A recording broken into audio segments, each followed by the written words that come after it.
supreme boy of things. In the entertainment block on Nationwide 90 FM.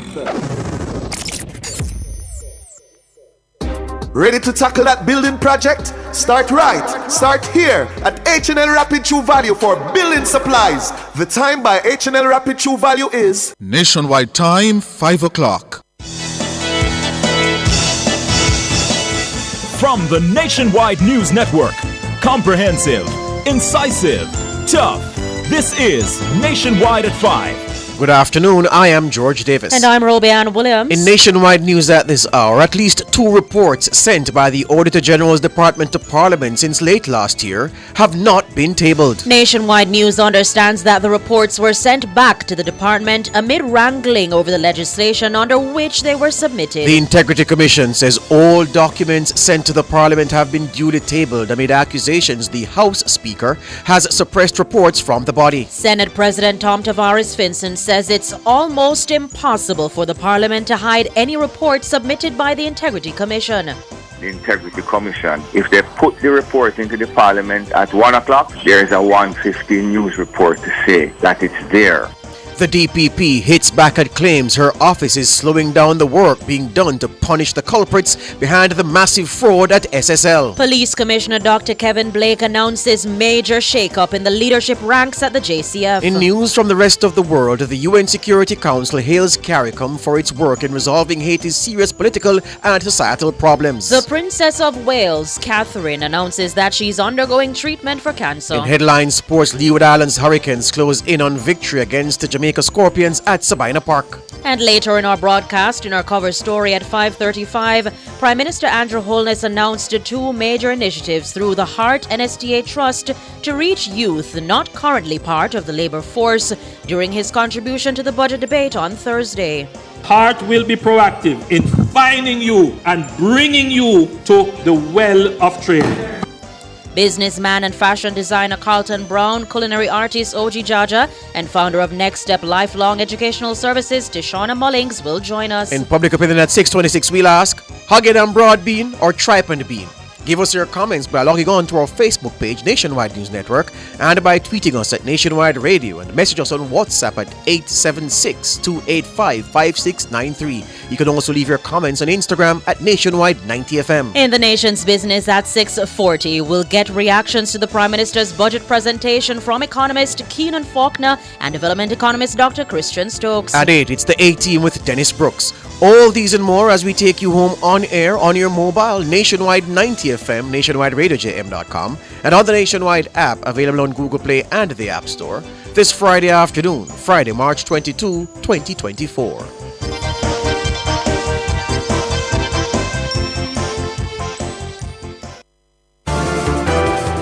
If it's news, it's got to be Nationwide 90 FM. Now to the details. Nationwide News understands that 2 reports from Auditor General Pamela Monroe Ellis, which were sent to the Houses of Parliament, were returned to her office without being tabled.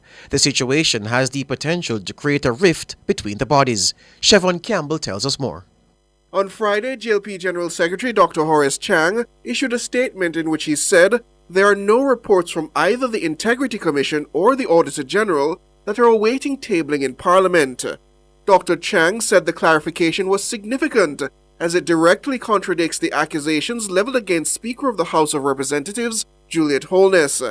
However, Nationwide News understands that the Auditor General's Department has taken issue with Dr. Chang's statement. It's understood at least 2 reports sent by the department to Parliament since December last year were returned to the department. The point of contention is a prior ruling by the House Speaker. It's understood that the Auditor General was told that the documents were submitted under the wrong section of the Financial Administration and Audit Act. But our sources say that point is being contested by the Auditor General's Department. It's understood the documents will be sent back to Gordon House for tabling. It's also understood the Auditor General will issue a statement on the matter in the coming days. Siobhan Campbell for Nationwide News. Meanwhile, the Integrity Commission has denied that reports it has submitted to Parliament have not been tabled. The Anti-Corruption Agency issued the clarification in a statement on Friday. Mahiri Stewart reports. The Speaker of the House of Representatives, Juliet Holness, has faced repeated accusations that she has refused to table reports submitted to the Parliament by the Integrity Commission. Those accusations have led to questions in the public domain about her impartiality and fairness as presiding officer in the House. The accusations against Mrs. Holness have sparked speculation that she has been suppressing the reports. Several users of social media also misinterpreted these comments made by opposition leader Mark Golding on Tuesday to mean that he was directly accusing Mrs. Holness of suppressing reports, including those from the Integrity Commission. And her conduct, Mrs. Holness's conduct, has given rise to concerns by not tabling the reports of the Auditor General on a timely basis as they arrive. There are reports which have been, I'm told, reached Parliament from January, which have 2 Auditor General performance audit reports that have not been tabled. By determining that certain reports of the Integrity Commission must be sent to an oversight committee within Parliament, which is dominated by the government side and chaired by the government side, before those reports are tabled and made public. These are issues of grave concern. But on Friday, the Seymour Panton-chaired Integrity Commission said no. The commission denied the claims that its reports have been suppressed. It says it has taken note of comments that are being made in sections of the media suggesting that its reports sent to Parliament have not been tabled. It says in the public interest, it wishes to advise and confirm that all of its reports, including all investigative and annual reports that have so far been sent to Parliament, have been tabled. The Integrity Commission says no report it has sent to the Houses of Parliament is outstanding. The Commission says it's forbidden under the Integrity Commission Act to make any comment on matters currently before it. It says once it sends a report to Parliament on any matter, it will immediately advise the public. It says when that notice is made public, it is still, by law, prohibited from naming the subject of the report. The Commission concludes by assuring the public that once its reports are tabled in Parliament, it will issue an advisory on social media and upload the document to its website. Mahiri Stewart for Nationwide News. And President of the Senate Tom Tavares Finson affirmed the statement from the Integrity Commission that there are no outstanding reports from the body languishing in Parliament. Let me state categorically and without hesitation or reservation that there are no reports from the Integrity Commission pending tabling. Mark Golding knows that because when the integrity reports are put into Parliament, the Integrity Commission, if they put the report into the Parliament at 1 o'clock, there is a 1:15 news report to say that it's there. So there is no report from, and I repeat, there are no reports in the Parliament which have not been tabled. Tom Tavares Finson, President of the Senate, speaking with Nationwide News on Wednesday. Director of Public Prosecutions Paula Llewellyn has denied allegations that her office has been tardy in its work to prosecute those responsible for the massive fraud uncovered at Brokerage House Stocks and Securities Limited, SSL. The DPP has issued a statement in response to claims by opposition leader Mark Golding that her office has been dithering even as victims of the fraud continue to suffer. Nora Gay Banton tells us more. Speaking outside Gordon House on Tuesday, Mr. Golding said the office of the DPP was slowing down the Financial Investigations Division, FID, in its bid to punish the culprits behind the multi-billion-dollar fraud at SSL. Jamaica's iconic global track superstar, the Honorable Usain Bolt, and many other innocent investors were carried down in the scandalous SSL fiasco, and we can't hear anything about charges being brought against the culprits. I have been told that the DPP's office is dragging their feet when there are a number of people that the Financial Investigations Division are seeking to bring charges against. In fact, in August last year, the Gleaner carried a report from the FID that there were several persons that they were intending to move against with charges. That report is no longer on the Gleaner website, but I am told that the DPP's office is dragging their feet on this. Paula Llewellyn issued a 2-page response on Friday. She says her office has consistently, in person, by phone and email indicated to the FID that the procuring of outstanding documents is critical to the completion of its ruling. The DPP says prosecutorial experience in matters of this nature has shown that in order to make a meticulous judgment which may lead to further charges, the prosecution should strive to obtain 85 to 95% of the material to be placed on the file to make that judgment before charges are laid. She says the first set of documents in respect of the continued SSL investigations were submitted to her office in November 2023. Since then, the DPP and the FID have had meetings to discuss the file and provide guidance to the investigators in relation to the outstanding material. The last set of documents received from the FID was on March 6, 2024. The DPP says the file so far is comprised of documentary material numbering over 3,000 pages. The DPP has sought to make clear that her office is not the source of any delays, real or perceived. She highlights a line in the statement that reads, quote, "There are outstanding documents which are beneficial that have not yet been obtained from FID investigators," end quote. Ms. Llewellyn says each time additional material is submitted, her team must review the file in its entirety, making assessment as to what material is outstanding, which offences may arise, and whether the prosecution will be able to mount a viable prosecution based on what is in its possession. Noragay Banton for Nationwide News. In one of his first official acts as police commissioner, Dr. Kevin Blake has made a slew of changes to the leadership of the Jamaica Constabulary Force, the JCF. He announced the changes while addressing an all-officers conference at the Police Officers Club in St. Andrew on Thursday.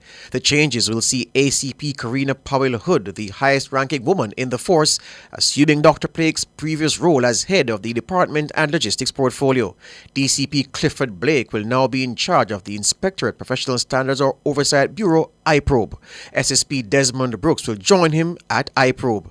ACP Warren Clark will spearhead the Strategic Operations portfolio, while ACP Clifford Chambers will be reassigned to the Office of the Commissioner of Police. ACP Andrew Lewis will be in charge of the Crime and Security portfolio, while SSP Kirk Ricketts will direct the Security Intelligence Branch. SSP Robert Gordon will be moved to the Administration Branch, and SSP Howard Chambers will be in charge of Specialized Operations. In the meantime, ACP Calvin Allen will oversee the Area 3 headquarters, SSP Glenford Miller will lead Area 1, and SSP Paulette Green, Area 4. Superintendent Hopeton Nicholson will head the St. Catherine North Division. The appointments are due to take effect on April 2. President of the Private Sector Organization of Jamaica, PSOJ, Metro Siaga, is hailing the budget presentation of Prime Minister Andrew Holness, saying it sought to address the issues affecting Jamaicans in their everyday lives. Siaga's sentiment was echoed by President of the Micro, Small and Medium-Sized Enterprise MSME Alliance, Donovan Wignall, and political commentator Dr. Nadine Spence. Shalois Michael has that story. The Prime Minister announced a raft of benefits during his near 5-hour presentation, which he hopes will provide relief to Jamaicans struggling with inflation and the high cost of living. Among the measures was the increase in the national minimum wage and the minimum wage for industrial security guards. President of the PSOJ, Metro Siaga, described that announcement as a good move. I thought that the Prime Minister seemed to have offered a lot to the public. The increase in minimum wage, I think, is a big one that businesses are talking about, and we don't have a reaction yet from our membership. But it seems as though $15,000 seems to be a minimum livable wage that people have been crying for, so I think it's a good move. The Prime Minister also announced a Hope Trust Fund for children on path, along with those who are wards of the state. That Hope Trust will become accessible to beneficiaries after their 18th birthday for specific purposes such as education or business investment. He also announced grants for students willing to pursue studies at the Heart NSTA Trust. Mr. Siaga says these benefits are possible due to the government's management of the fiscal accounts. Prime Minister, again, I think showed us that having the macroeconomy in a good place allows the government of the day to give back to its citizens in a meaningful way. So his announcement of this fund where all kids on the PATH program would get a certain amount of money when they turn 18, the benefit for heart students to get transportation and our lunch, things of that nature were good give back. And I think all in all it was a giving budget, and that's what we need to see. Political commentator Dr. Nadine Spence says the Prime Minister's presentation was one of vision and substance. I think it was a very good presentation. The text of his speech was very good in terms of laying out the future that is needed for us to move from a low-wage society to one where we can substantially change how we have lived since independence. And for me, that is what was instructive. It wasn't just the announcement of program. It was that there's text there for analysis. There is substantial foundation there for us to understand how do we move our economy to the next level. President of the MSME Alliance, Donovan Wignall, says while he wanted more support for entrepreneurs, Mr. Holness's presentation is welcomed. My expectation was that he would have addressed the whole entrepreneurship landscape, the challenges we're having as entrepreneurs with low interest loans, financing in general. But outside of that disappointment, I think the presentation was good. It hit all the notes: education, low-income housing, social programs. He had it all. Shalois Michael for Nationwide News. And President of the Jamaica Employers Federation, JEF, Wayne Chen, has described the announced changes in the minimum wage as significant. Prime Minister Andrew Holness says effective June 1, the national minimum wage, and that for industrial security guards, will move from $13,000 to $15,000 per 40-hour work week. It's a good confluence of events. One, the huge increase in public sector compensation, and two, the record low unemployment. Right. Have allowed an atmosphere where you can actually move the minimum wage by, I believe, 15%. And also remember, that we have had nominal increases in the past, but given the fact that we have had relatively low inflation in recent times, this is a significant real increase. Mr. Chen says the impact of the increase will not be as widespread as in previous years because there are now fewer people at the bottom of the national pay scale. Historically, the government has been the largest employer of minimum wage, whether it's directly attached to the government or whether contractors. The fact that the public sector has already gone through over the last 2 years a big compensation increase, and you can see the numbers. Mm-hmm. It has already had an upward push on wages in the overall job market. So, yes, it will have an impact. I'm not saying there won't be an impact, but it wouldn't be as much as in the past because wages had already moved upwards or are already moving upwards. Wayne Chen, President of the Jamaica Employers Federation, speaking with Nationwide News on Friday. You're listening to Nationwide 90 FM. More news after these.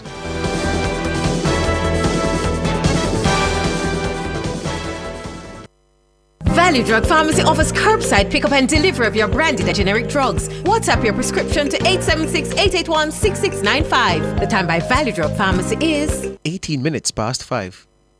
Rentokil Initial is the expert in pest control, air purification and hygiene services. Call today 876-926-4236. The temperature by Rentokil is 29 degrees Celsius in Kingston, 27 out west in Montego Bay.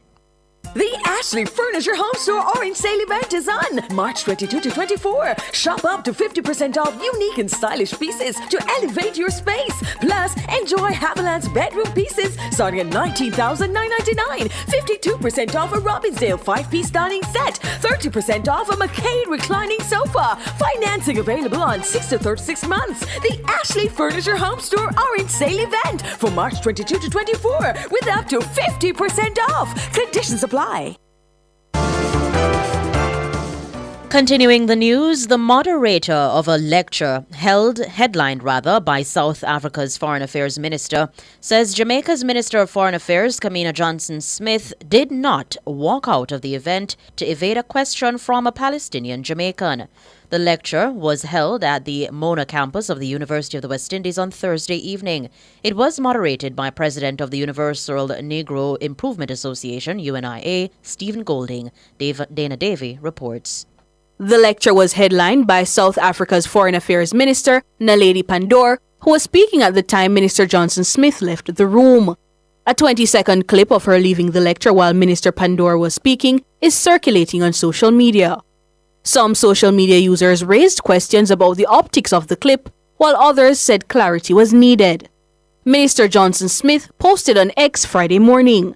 She called the video an unfortunate misrepresentation of the circumstances at the lecture event. She says the event with Minister Pandor was scheduled to end at 8 p.m.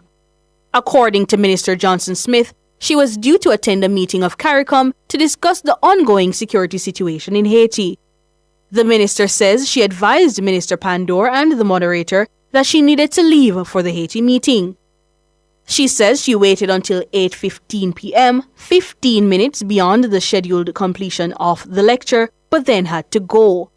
Minister Johnson Smith says persons heard her advise that she had a meeting and saw the moderator signal for her to leave.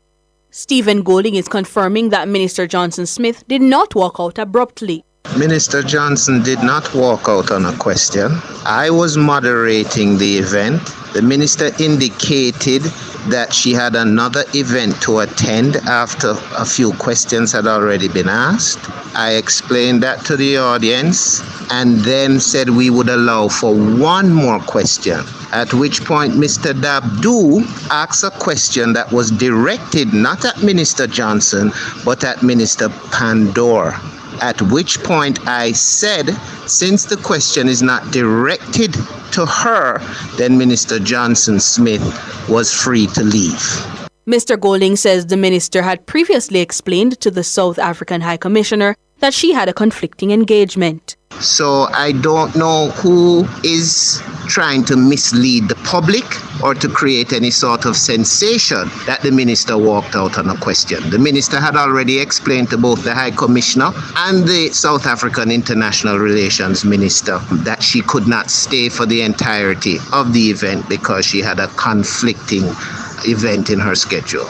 Dana Davey for Nationwide News. World in a Minute is brought to you by ABC Electrical Sales. We make things as easy as ABC. Hose Assembly and Supply, equipping Jamaica for success.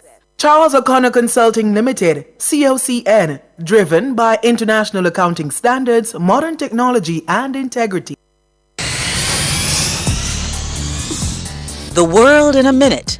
The UN Security Council has paid tribute to the key role being played by the Caribbean community CARICOM in facilitating Haiti's efforts to overcome the ongoing political stalemate and security situation. The members of the Security Council took note of the outcome declaration issued on March 11 this year following a high-level meeting on Haiti convened by the leaders of CARICOM in Kingston, Jamaica. The Security Council reiterated its full support for a Haitian-led, Haitian-owned political process and urged all Haitian stakeholders to continue to foster the broadest possible consensus through inclusive dialogue. The Security Council also strongly condemned the violence and attacks carried out by armed gangs and stressed the need for the international community to redouble its efforts to provide humanitarian assistance to the population. Catherine, the Princess of Wales, says she is in the early stages of treatment after a cancer diagnosis. In a video statement, Catherine says it was a huge shock after what she described as an incredibly tough couple of months. But she sent a positive message saying she's well and getting stronger every day. Details of the cancer have not been disclosed, but Kensington Palace says it's confident the princess will make a full recovery. The princess's statement explains that when she had abdominal surgery in January, it was not known that there was any cancer. However, tests after the operation found cancer had been present. She says her medical team advised that she should undergo a course of preventative chemotherapy and that she's now in the early stages of that treatment. World in a Minute was brought to you by ABC Electrical Sales. We make things as easy as ABC. Hose Assembly and Supply, equipping Jamaica for success. Charles O'Connor Consulting Limited, COCN, driven by international accounting standards, modern technology and integrity. We Recapping the top stories making the nationwide news at this hour. At least 2 reports sent by the Auditor General's Department to Parliament since late last year have not been tabled. Nationwide News understands the reports were sent back to the department amid wrangling over the legislation under which they were submitted. The Integrity Commission says all documents sent to the Parliament have been duly tabled amid accusations the House Speaker has suppressed reports from the body, with Senate President Tom Tavares Finson saying it's almost impossible for the Parliament to hide any reports submitted by the Integrity Commission. The Integrity Commission, if they put the report into the Parliament at 1 o'clock, there's a 1:15 news report to say that it's there. The DPP hits back at claims her office is slowing down the work being done to punish the culprits behind the massive fraud at SSL. My name is George Davis. And I'm Robianne Williams. You can find the news on our website at nationwideradiojm.com and on the Nationwide app available on Google Play and the App Store. News Next headlines at 6.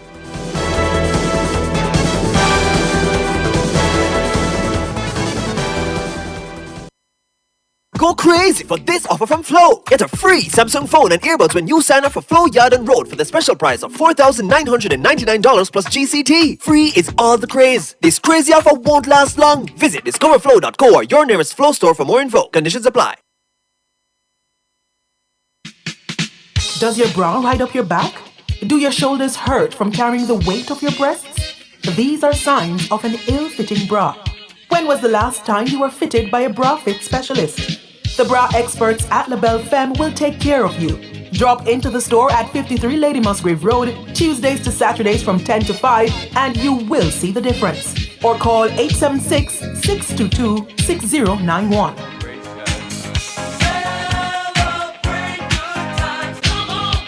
The Ashley Furniture Home Store Orange Sale event is on March 22 to 24. Shop up to 50% off unique and stylish pieces to elevate your space. Plus, enjoy Haviland's bedroom pieces starting at $19,999. 52% off a Robbinsdale 5-piece dining set. 30% off a McCain reclining sofa. Financing available on 6 to 36 months. The Ashley Furniture Home Store Orange Sale event from March 22 to 24 with up to 50% off. Conditions apply. Sports at 5 is brought to you by Total Tools. They almost always have it.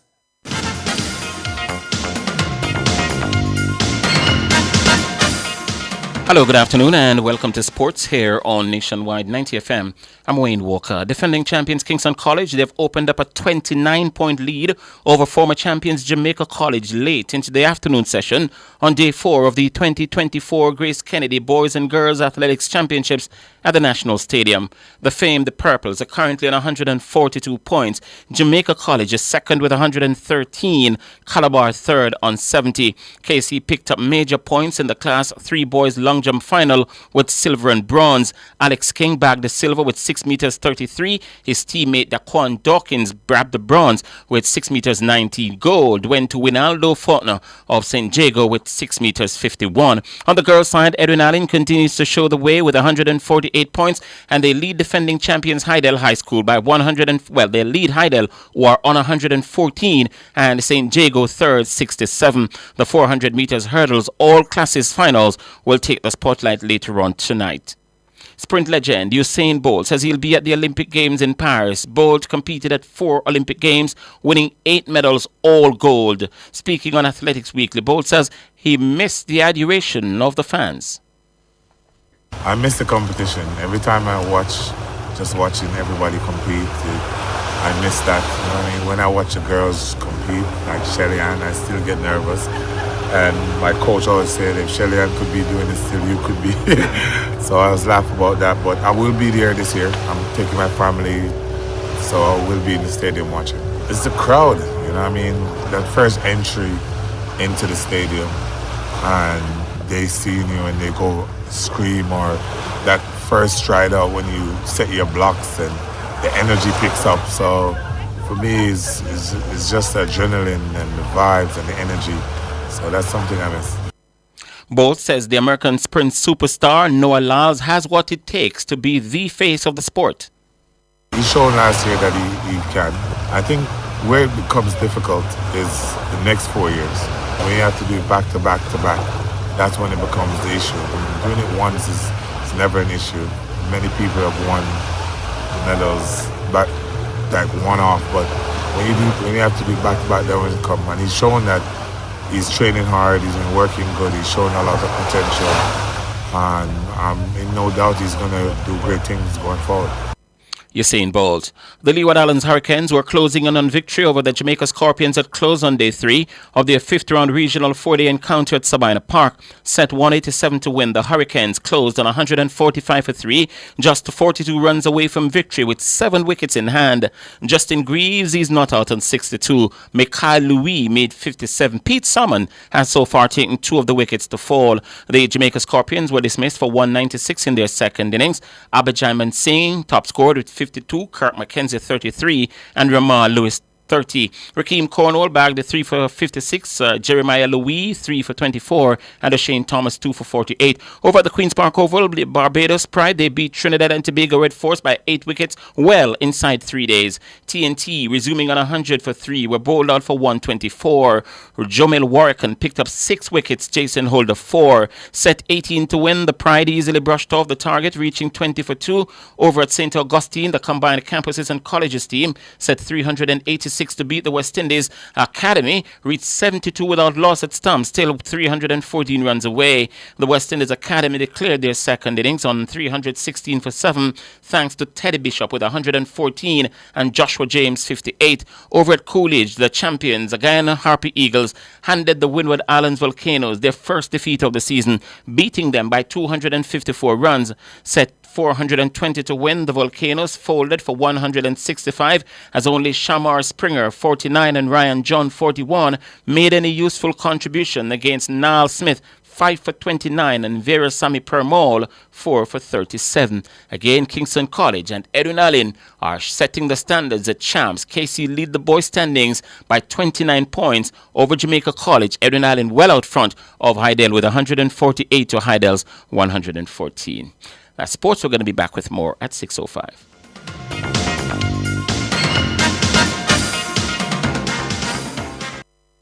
Sports at 5 was brought to you by Total Tools. They almost always have it.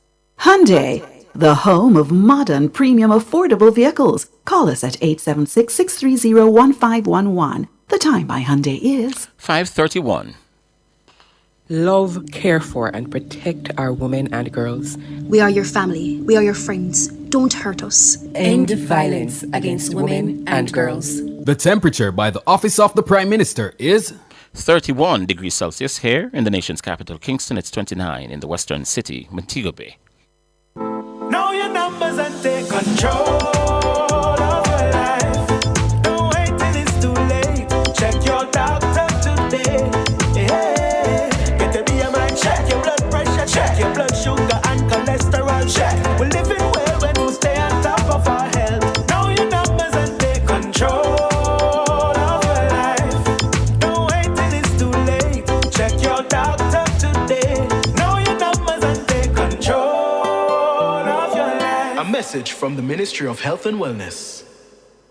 Importers, the Jamaica Customs Agency is revolutionizing your clearance experience as our contactless clearance process becomes mandatory on April 2, 2024. This process will facilitate the clearance of all non-commercial personal shipments at our seaports with a CIF value of less than $5,000 being inspected by customs without you or your agent present. You're encouraged to make your payments using our customs mobile app, JA Customs Connect. Fees payable to your shipping agent and warehouse operator remain applicable. For further information, contact your freight forwarder or email contactlessclearance@jca.gov.jm or call 876-922-5140-8. The JCA's contactless clearance process is convenient, efficient, and secure. Jamaica Customs, keeping our customers in focus. Outperform, outlast. With top performance. Easy Jackama. Reliable, full stop, not comma. We have the expertise for drilling and demolition. We have the power tools for plumbers and electricians. Fancy select tools, free parts and free repairs. 3 parts, free repairs. 2 to 3 years. Hilton, available at Delta Supply, 106 Hagley Park Road. Call us at 876-302-61114. Delta Supply, we service what we sell. Home is where you put down your roots. So at Sagicor Bank, we designed a mortgage with everything you need to own your home easier. Get up to 100% financing, fast processing time, up to $100,000 cash back to assist with expenses, a competitive interest rate, plus an unsecured loan of up to $2 million to go solar at home, and a special rate on home insurance. Let's help you put down your roots. Call 888 Sagicor to apply for your Sagicor Bank mortgage. Conditions apply. For all your electrical needs, visit ABC Electrical Sales. They stock a wide variety of electrical supplies including plugs, switches, panel boards and conduits, plus energy-saving fixtures. ABC Electrical Sales stocks brands like GE, Siemens, Philips, Cutler Hammer and Allen Bradley. They also offer free island-wide delivery just to suit your needs. Visit them at Shop 8, Hagley Park Plaza, Kingston 10, or call 876-754-3714-5 or 876-754-3825-8. ABC Electrical Sales, for a better choice in the electrical business. Welcome Deluxe, the cream cracker that rises to the top. So crisp, so light, so buttery. When you're good, you're just good. Hey, had the national flavor. You go want to buy this bag. So good, it's just so good. Welcome Deluxe, the cream cracker that rises to the top. So crisp, so light, so buttery. National Baking Company, just so good.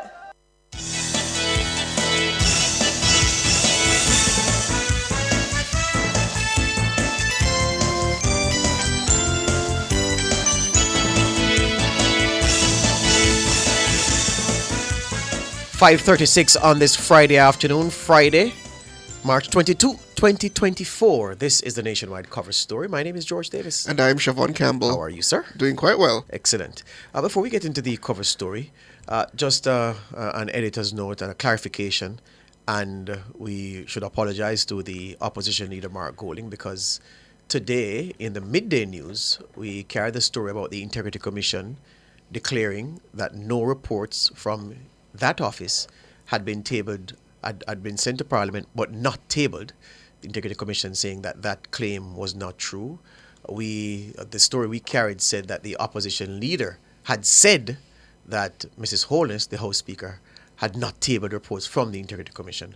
Of course, that wasn't so, because what the opposition leader did say at the opposition leader's office on Tuesday after that parliamentary walkout, were he said that reports from the Auditor General's Department weren't tabled, which was true because they were sent back.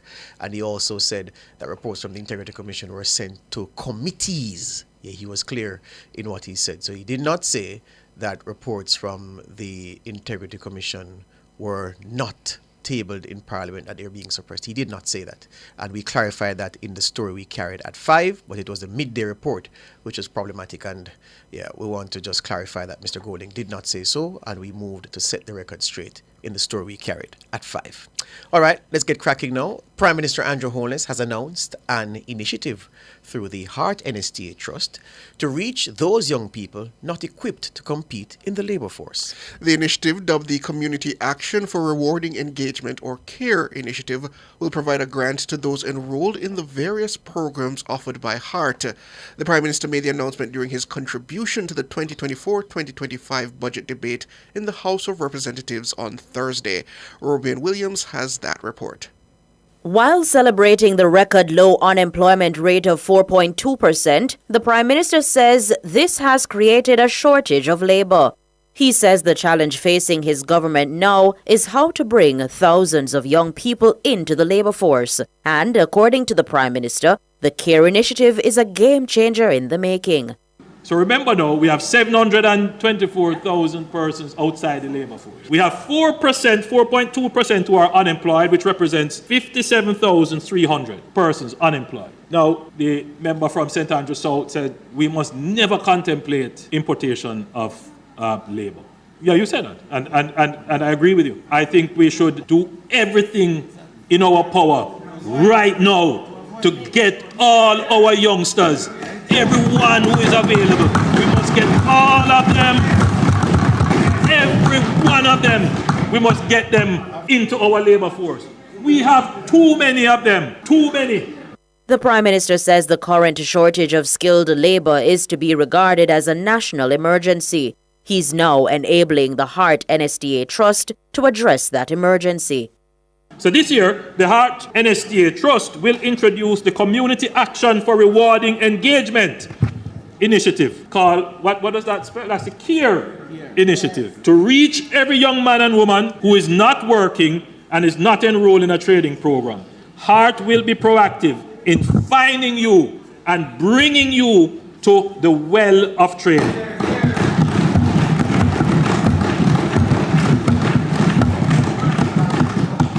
If our economy is to grow, we need every able-bodied man and woman who is able and capable of working to join the labour force. Each Member of Parliament will be asked to identify 30 young persons from their constituency for the programme. Once enrolled, participants will be given monthly grants amounting to $67,000 each. Making Heart free of tuition is great, but some of them struggle to find money for transportation and to buy lunch. This is a dilemma, and this is why we have decided that every student enrolled in Heart under the new CARE initiative will receive a monthly transportation stipend of $15,000 to offset transportation costs to the Heart institutions. The grant will be tied to their attendance, obviously, and we will go even further. All trainees under the CARE program will receive an additional stipend of $13,000 per week for the duration of the training. The Prime Minister also announced a grant to help newly skilled workers to purchase the tools for their particular trade. This administration believes in economic independence and self-empowerment. Not every young person will be an employee. We need more self-employed. We need more young entrepreneurs. Having removed tuition fees for all Heart programs up to level 4, this year we're building on that. Starting April 1, 2024, every successful graduate of a level 4 trade program will receive a grant of $50,000 to help them acquire the tools of their trade and to step up to the next stage of their career. For those who are on path or wards of the state, this grant will be increased to $75,000. Robian Williams for Nationwide News. That's Prime Minister Andrew Holness. So when we listened to what the Prime Minister said, we felt it necessary to speak to people who've come through the Heart programs over time, who've made successes of their careers, who've done very well in their fields, who are established in their fields, to ask about their progress through the Heart programs and how they interpret these benefits announced by the Prime Minister, what impact those will have on bringing more young people into the fold to trod the path that they walked on to this point in their careers. And we've invited businessman and fashion designer Carlton Brown, culinary artist Oji Jaja, and the founder of Next Step Lifelong Educational Services, Tishona Mullings. Good afternoon, lady and gentlemen. Good afternoon. Carlton, are you there? Yeah, yes, George, I'm hearing it, but you're kind of lowish. Turn up your phone. Funny enough, Carlton sound a bit low. All right, Carlton. Are you hearing us any better, Carlton? Clearish, yeah. Clearish. All right, good. Let's go. All right, let's start with the lady Good evening, yeah, man. Thank you. Let's start with the lady in the lineup. Tishona Mullings, you entered, well, your experience with Heart, I understand that you've interacted with several people who have been products of the training agency. What has been your experience in terms of the quality of people that you've interacted with? Well, I started my journey with the Heart Trust as an intern, where I did practicum at the Santa Cruz Heart Trust office, all the way back, I think it was in 2012 or 2011, somewhere there in my final year of my undergrad. And then since then, I've been established Next Step Lifelong Educational Services. I've been able to engage Heart Trust apprentices through various programs. So for example, there's a program called the Graduate Work Experience Program, GWEP, where students who graduate from university and are not immediately able to find employment are put through a training and then placed in a 6-month internship. So there are many programs of that sort that Heart Trust have, including SL Top School Leavers Training Program, That's for those who are leaving high school. So I've been able to engage them in my organization during summer school program. We go into corporate companies and train, and it's immaculate what is possible when a young person is exposed and immersed in that kind of way. Almost every single intern through Heart Trust that has passed through us, once they are 1 year on a job, they are getting promotions. So it means that something great is happening in terms of the type of training that they're getting at Heart Trust, and then the support from industry partners like myself and many other industry partners across Jamaica that is giving them that immersion. So it goes from just, now it's not just a theoretic training in the classroom, which by the way I've been involved with as well. So I've been interacting at various touch points. I've prepared them for industry work, I've engaged them as an industry partner, and I was an intern at Heart Trust myself. So I think Heart Trust is doing a fantastic job. What I'd like to see more of is more like... Hold it on that point, Tishana. Hold it on that point. We're going to take the break. We're going to take the experience of the other two men, and then we look at what the Prime Minister announced and how it sets up Heart to deliver more for more young people in Jamaica after the break.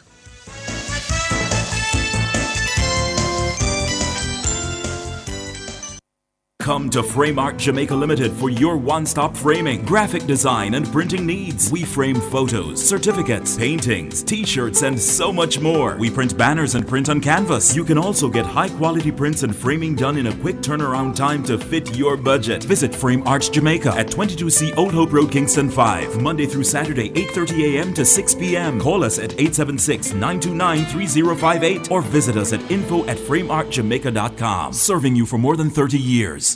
Importers, the Jamaica Customs Agency is revolutionizing your clearance experience as our contactless clearance process becomes mandatory on April 2, 2024. This process will facilitate the clearance of all non-commercial personal shipments at our seaports with a CIF value of less than $5,000 being inspected by customs without you or your agent present. You're encouraged to make your payments using our customs mobile app, JA Customs Connect. Fees payable to your shipping agent and warehouse operator remain applicable. For further information, contact your freight forwarder or email contactlessclearance@jca.gov.jm or call 876-922-5140-8. The JCA's contactless clearance process is convenient, efficient, and secure. Jamaica Customs, keeping our customers in focus.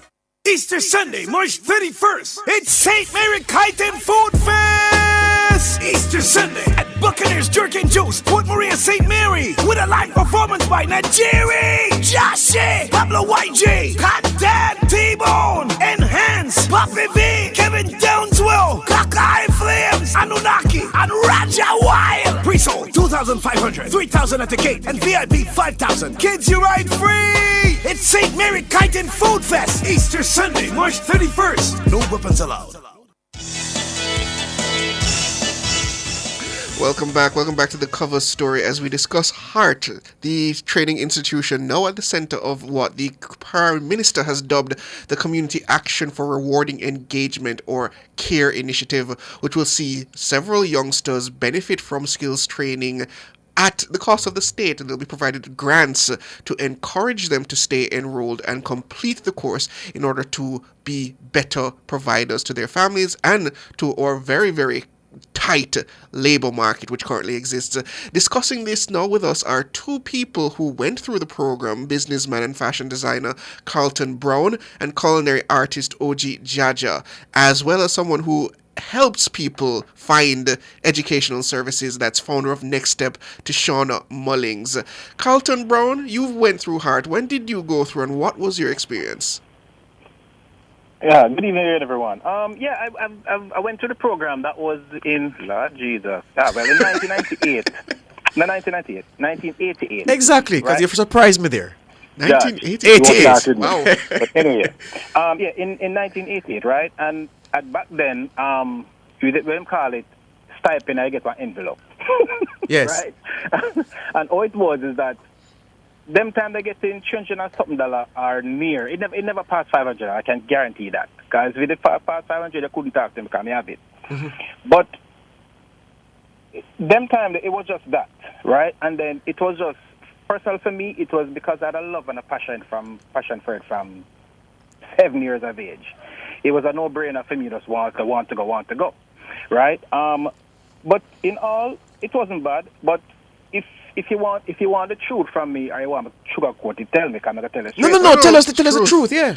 Is that what the Prime Minister announced the other day? Two days ago. Yesterday. Yes. Yesterday is really not new, right? But what is new are more money.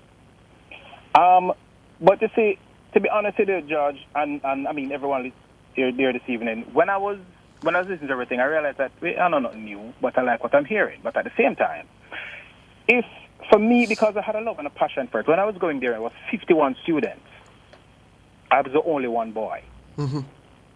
As you go along, you know, when you start a course, some people carry through, some just fall off, by the way. When all is said and done, it was 31. I was still the only one boy. Mm-hmm. Oh, dear. Right?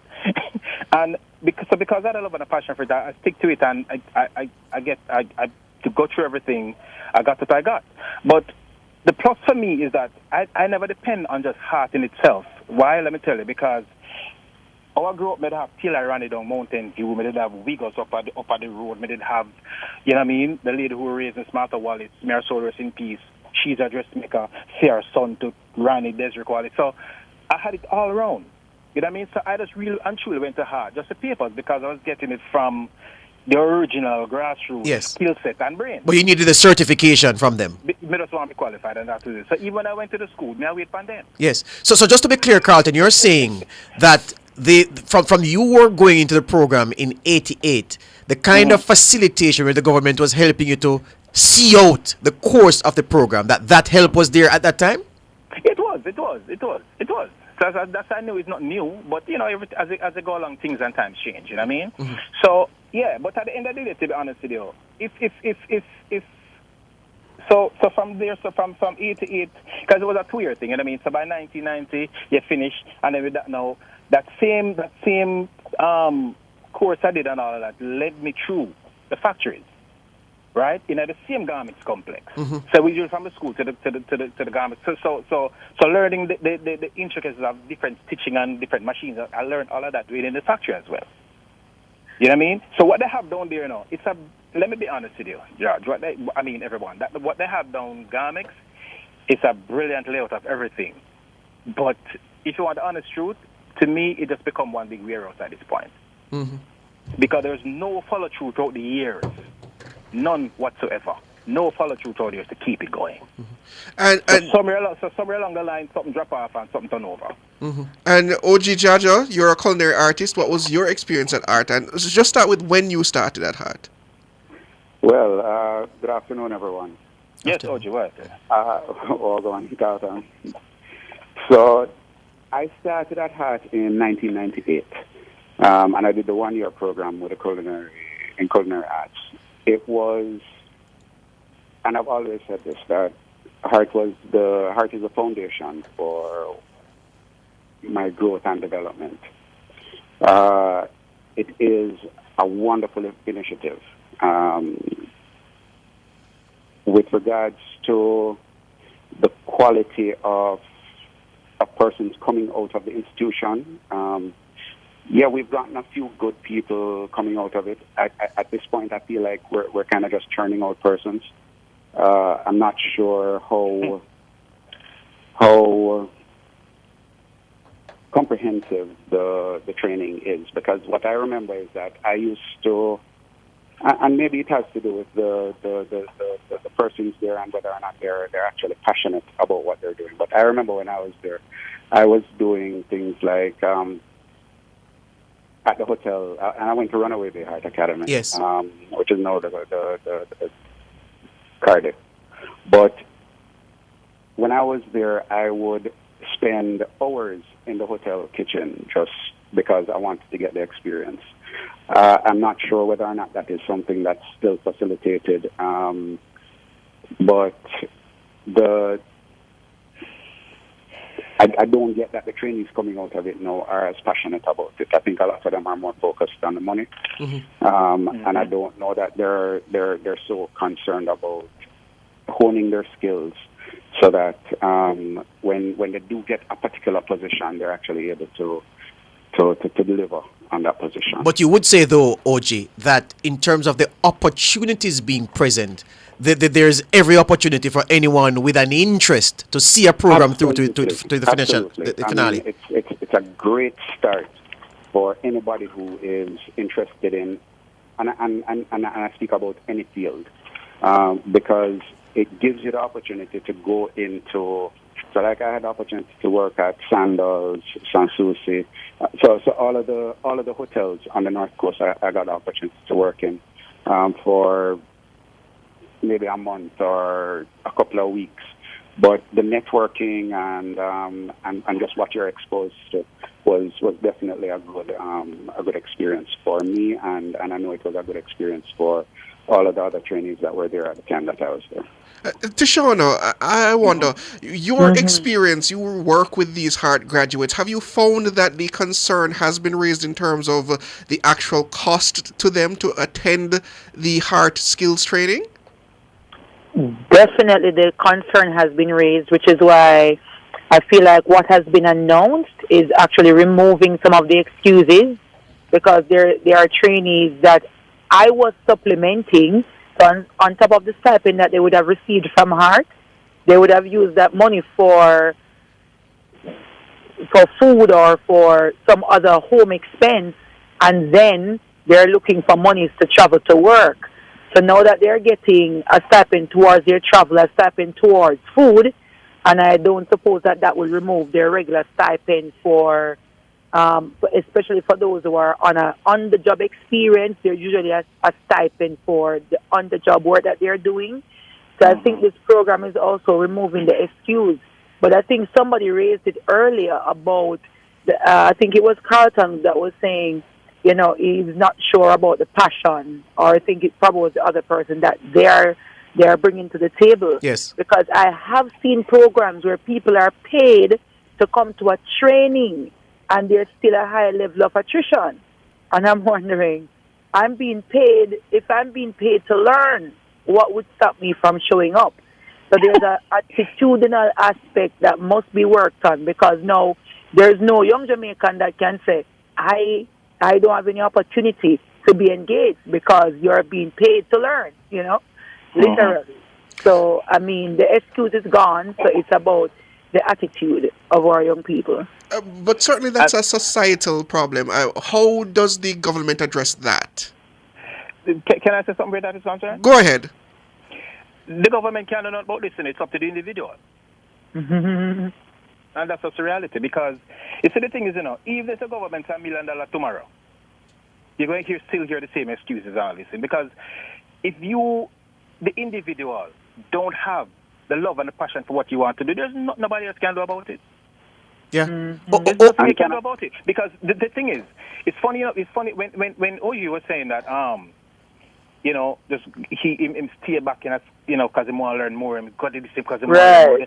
That is what you call love and passion, right? Right now, I can tell you this: if I need 4 persons out of heart down at the Garmix to come stitch, right? I can't get a straight line.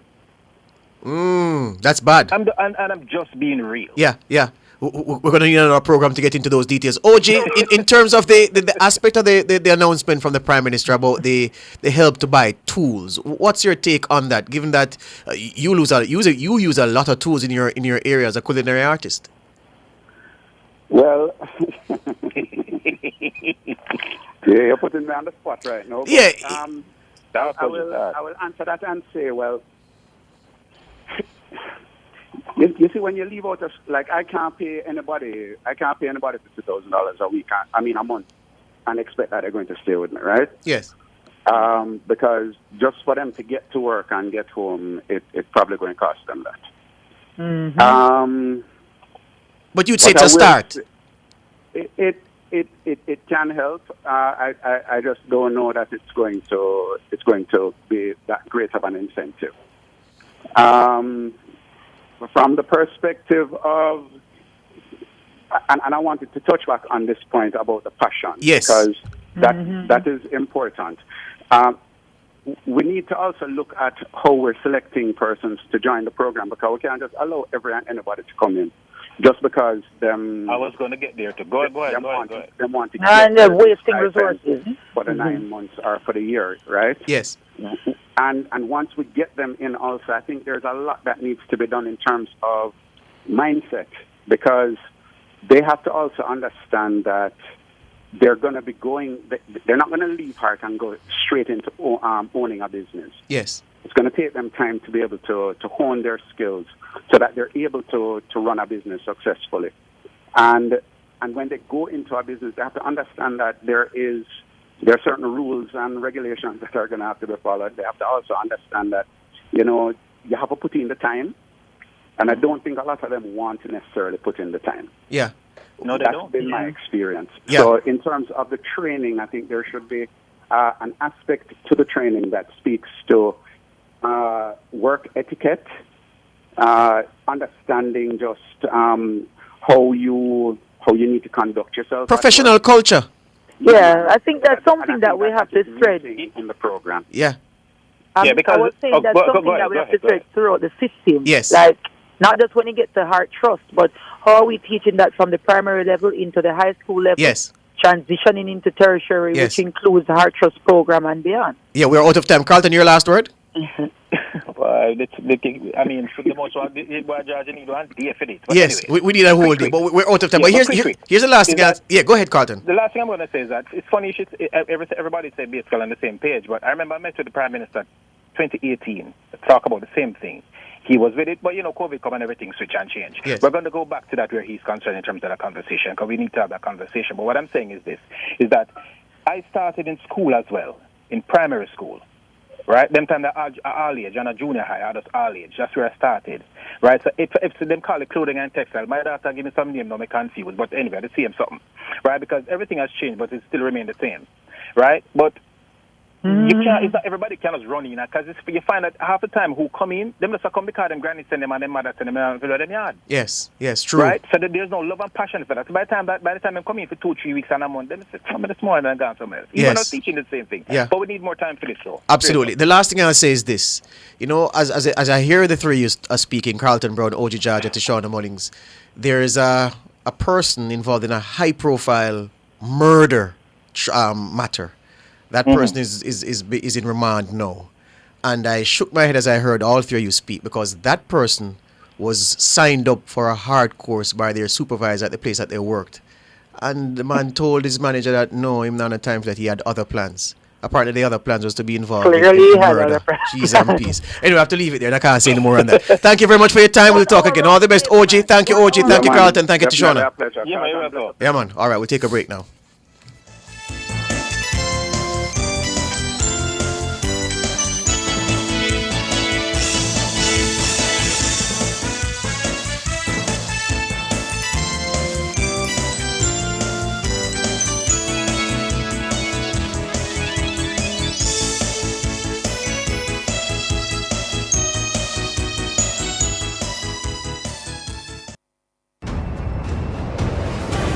Looking to rent a fully operational production studio? Then Nationwide 90 FM has got you covered. We have flexible options to meet your recording needs any day of the week. Monday to Fridays, 9 a.m. to 8 p.m. Saturdays and Sundays available upon request. Bookings must be made in advance. Call us today at 630-1210. Let us help you reach your production desires. Tune in to Nationwide 90 FM, the new revolution in media. Stay ahead of the curve with our cutting-edge reporting and accurate breaking news coverage. We're having an earthquake. Oh, God. Hear it here first on Nationwide 90 FM. Is that really Cliff you started? Tune in, turn up the volume, and listen. We bring a mix of news, entertainment, and sports to your lives. Nationwide 90 FM's live and continuous coverage of the World Championships in Budapest, Hungary. News and discussions week mornings. Coming up in the news at 6 for this morning. Entertainment in the afternoons, then news again in the evenings. Nationwide news at this hour. Fired. Also, tune into the entertainment and sports shows in the nights and on the weekends. It is Boy Things After Dark right here on Nationwide 90 FM. Everything is news, from current affairs and entertainment to sports, business, and other categories. Nationwide 90 FM. This is Beanie Man. Give it to them. Zaga, Zen. From every whisper to every commotion. That's rubbish. The KSAMC cannot investigate itself. Was Click News really talking like that? Every news story unfolds here first at Nationwide 90 FM, the new revolution in media. Every sound is a story, and every story we share is news.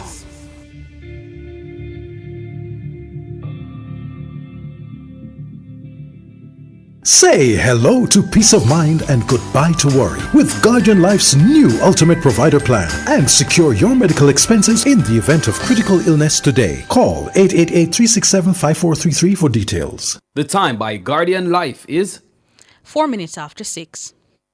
Upgrade your kitchen and bathroom to the next level with Unique Living. They're the ultimate destination for all your kitchen and bathroom needs, from luxurious shower systems to exquisite faucets, vanities, sinks, toilets, closets, and more. They have it all. Visit shop number 6, 30 Dunrobin Avenue, Kingston 10, or call them at 876-755-3661. Elevate your space with Unique Living, where quality meets expectations.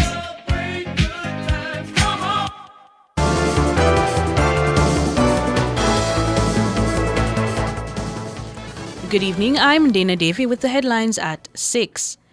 Nationwide News understands that 2 reports from Auditor General Pamela Monroe Ellis, which were sent to the Houses of Parliament, were returned to her office without being tabled. The situation has the potential to create a rift between the bodies. On Friday, JLP General Secretary Dr. Horace Chang issued a statement in which he said there are no reports from either the Integrity Commission or the Auditor General that are awaiting tabling in Parliament. Dr. Chang said the clarification was significant as it directly contradicts the accusations leveled against Speaker of the House of Representatives Juliet Holness. However, Nationwide News understands that the Auditor General's department has taken issue with Dr. Chang's statement. It's understood at least 2 reports sent by the department to Parliament since December last year were returned to the department. The point of contention is a prior ruling by the House Speaker. It's understood that the Auditor General was told that the documents were submitted under the wrong section of the Financial Administration and Audit Act. But our sources say that point is being contested by the Auditor General's department. It's understood the documents will be sent back to Gordon House for tabling. It's also understood the Auditor General will issue a statement on the matter in the coming days. Meanwhile, the Integrity Commission has denied that reports it has submitted to Parliament have not been tabled. The Anti-Corruption Agency issued the clarification in a statement on Friday. The Speaker of the House of Representatives, Juliet Holness, has faced repeated accusations that she has refused to table reports submitted to Parliament by the Integrity Commission. Those accusations have led to questions in the public domain about her impartiality and fairness as presiding officer in the House. The accusations against Mrs. Holness have sparked speculation that she has been suppressing the reports. Several users of social media also misinterpreted comments made by opposition leader Mark Golding on Tuesday to mean that he was directly accusing Mrs. Holness of suppressing reports, including those from the Integrity Commission. But on Friday, the Seymour Panton-chaired Integrity Commission said no. The commission denied the claims that its reports have been suppressed. It says it has taken note of comments that are being made in sections of the media suggesting that its reports sent to Parliament have not been tabled. It says in the public interest it wishes to advise and confirm that all of its reports, including all investigative and annual reports that have so far been sent to Parliament, have been tabled. The Integrity Commission says no report it has sent to the Houses of Parliament is outstanding. The Commission says it is forbidden under the Integrity Commission Act to make any comment on matters currently before it. It says once it sends a report to Parliament on any matter, it will immediately advise the public. It says when that notice is made public, it is still by law prohibited from naming the subject of the report.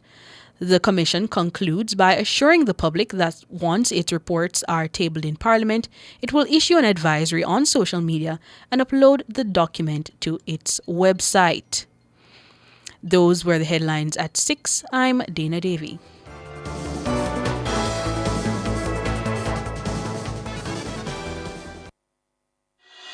Accelerate your career with the right ally. Mona School of Business and Management. Explore our suite of highly ranked, specialized, globally competitive graduate degrees, including our internationally accredited MBA program. At MSBM, we nurture critical thinkers and innovative leaders, placing our graduates in a league of their own. Join the community of trailblazers making an impact at home and abroad. Apply online today. Global knowledge, regional solutions. We are the best at what we do. At Hose Assembly and Supply Limited, we supply hose, fittings, and tools. We guarantee we can't be beaten when price and quality are combined. You brand us the Hose and Tool Boss because we deliver the most effective industrial solutions. Come in and experience the joy of shopping with Hose Assembly and Supply Limited. Call us 876-923-3936 or visit 173 Hagley Park Road, 2 Charlesworth Crescent or Montego Bay Trade Center. Hose Assembly and Supply Limited. More than just hoses. Now open every Sunday. Importers, the Jamaica Customs Agency is revolutionizing your clearance experience as our contactless clearance process becomes mandatory on April 2, 2024. This process will facilitate the clearance of all non-commercial personal shipments at our seaports with a CIF value of less than $5,000 being inspected by customs without you or your agent present. You're encouraged to make your payments using our customs mobile app, JA Customs Connect. Fees payable to your shipping agent and warehouse operator remain applicable. For further information, contact your freight forwarder or email contactlessclearance@jca.gov.jm or call 876-922-5140-8. The JCA's contactless clearance process is convenient, efficient, and secure. Jamaica Customs, keeping our customers in focus.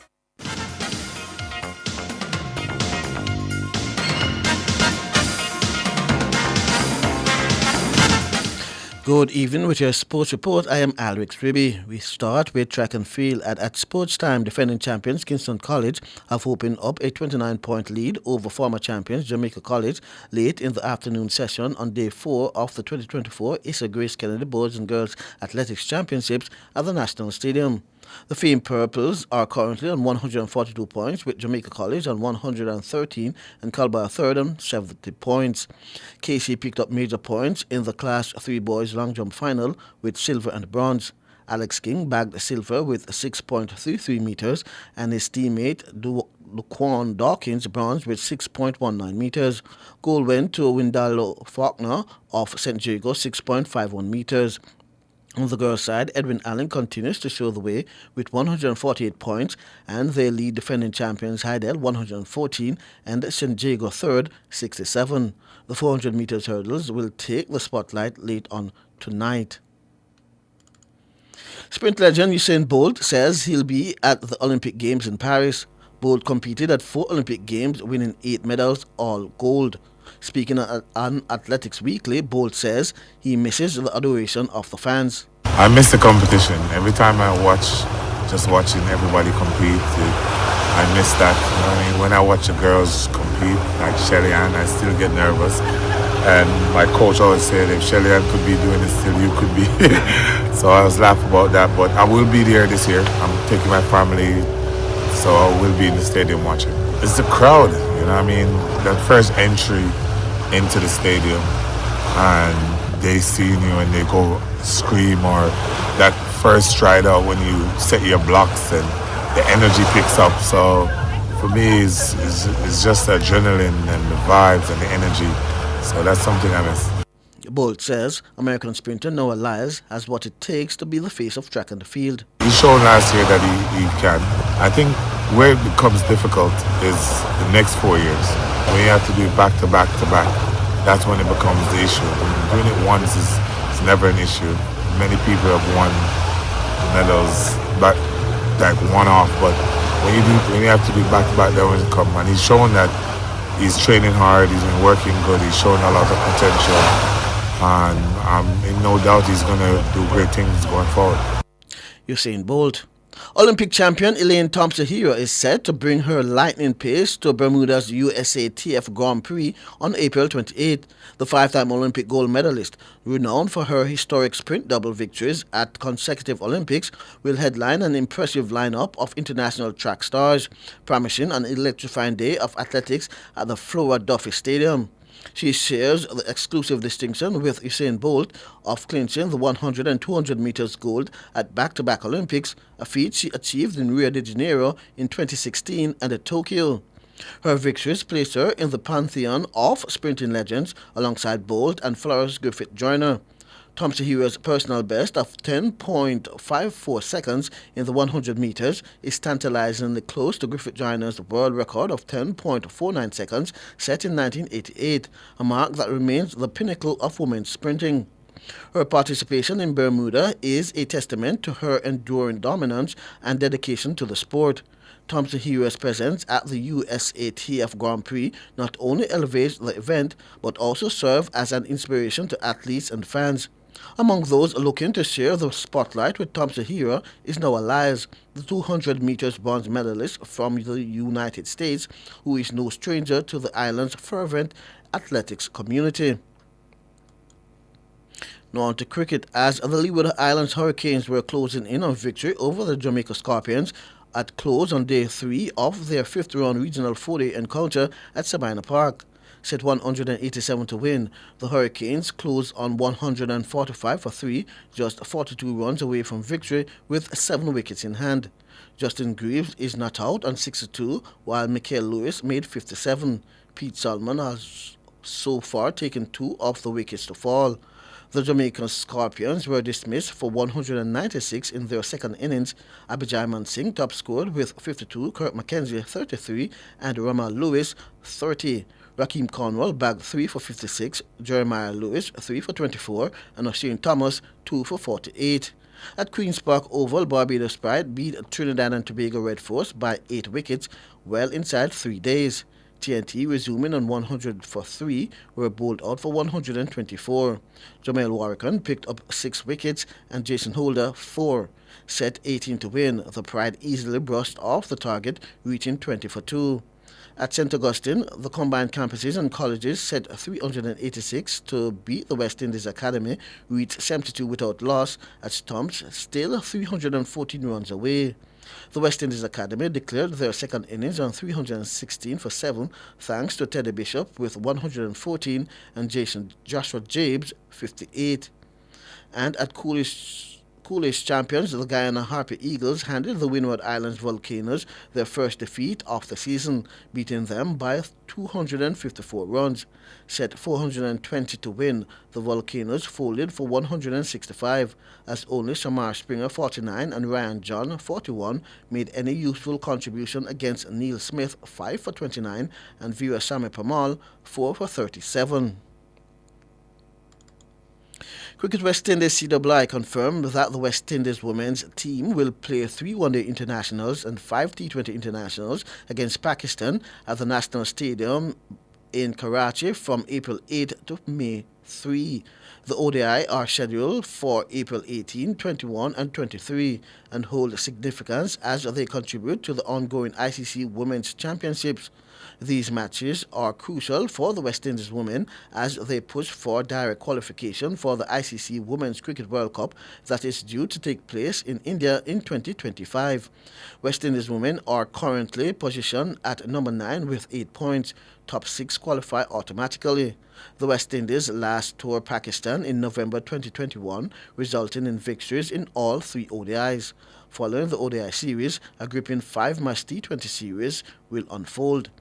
The T20 series will not only offer thrilling cricket action for fans, but will provide important competitive cricket for both teams to fine-tune their skills and strategies ahead of the upcoming ICC Women's T20 World Cup, which is due to take place after the Women's CPL in Bangladesh in September. The West Indies women will assemble in Dubai from April 6 for a 1-week training camp as part of their preparation for the upcoming Pakistan tour. Malaysia's sport ministers say they have rejected an offer to host the 2026 Commonwealth Games. The Commonwealth Games Federation, CGF, offered Malaysia £100 million as supporting funds after the Australian state of Victoria withdrew as host. But Malaysia's sports minister said the offer will not cover the overall cost of hosting a large-scale sport event. President of the Jamaica Olympic Association, Christopher Samuda, says there's still hope that a host country will be found.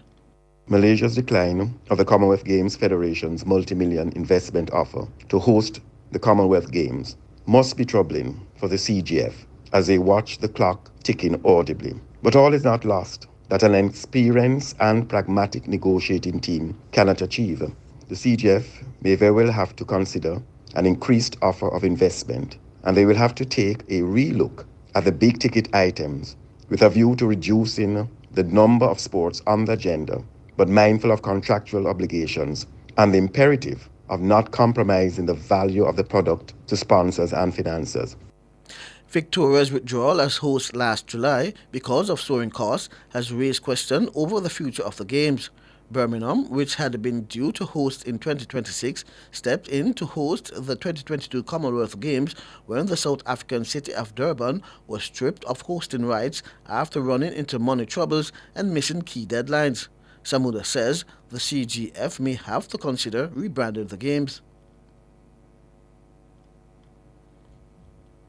The CGF may also have to forego some of the customary comforts to make a deal more cost-effective for host cities and to soft pedal on infrastructure costs without relinquishing the driver's seat. It's really a difficult time for the CGF, which calls for skilled innovation, practical experience, marketing savvy, and a very delicate balance in the exercise of bargaining power.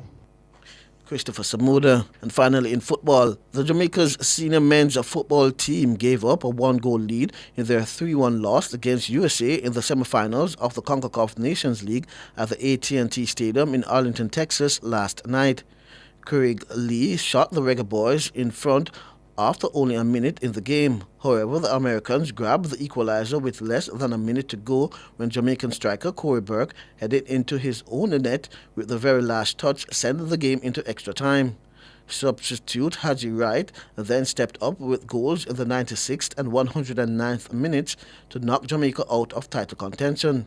Coach of the Reggae Boys, Hamir Hallgrimson, says the players needed to improve their ball possession. I thought the execution from the guys of this match, given all the absentees we have, was brilliant. So tactically they were good. Defensively they were absolutely spot on. Attackingly, of course, that always needs more time when you have new players. So we knew that that part would not be perfect, but I think we can fix keeping better possession, especially more brave in build-up. We went too early for the long ball. But overall, I felt more second half than first half. I felt really comfortable, even though the possession was US. Hamir Hallgrimson. I'm Alex Ribby, and that's your sports.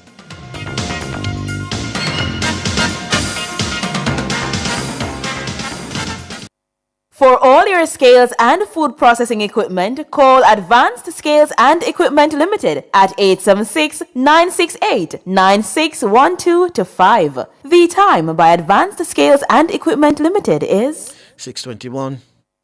We're celebrating 79 years of quality and style at the Ashley Furniture Home Store. We're giving you, our valued customers, 79 discounted styles with up to 50% off dining, lounge, and bedroom pieces. Plus, get 30% off Dacmore pieces with the purchase of a Delante Queen or King bed frame. Get a free oversized chair with the purchase of a Belzani 2-piece lounge set. Financing is available. The Ashley Furniture Home Store. This is home. Offers end March 31. Conditions apply. Did you know that many of my schoolmates have an unhealthy diet, especially at school? And now 23% of them are overweight and or obese? And so one less sugary drink at my school may mean one friend less, or 2 or 3, at risk of cavities or diabetes. And if we're served less foods high in saturated fats, sugar, and sodium, it may reduce our risk from obesity, heart disease, and high blood pressure. The solution is simple, right? Act now. Let's get unhealthy foods and beverages out of our schools. A message from the Heart Foundation of Jamaica and partners. Go crazy for this offer from Flow. Get a free Samsung phone and earbuds when you sign up for Flow Yard and Road for the special price of $4,999 plus GCT. Free is all the craze. This crazy offer won't last long. Visit discoverflow.co or your nearest Flow store for more info. Conditions apply. you can have it all. Company events, birthday parties, or the wedding of your dreams. It's all possible at Grand Palladium Hotels and Resorts. We have magnificent event rooms and a dedicated team that will make your event the best experience that only Grand Palladium Hotels and Resorts can offer. Contact us at 876-619-0000 or call your favorite travel agency and ask about our promotion designed especially for you. Public Opinion is brought to you by Cleasing Industrial Supplies Limited, Industrial Automation and Control Solutions.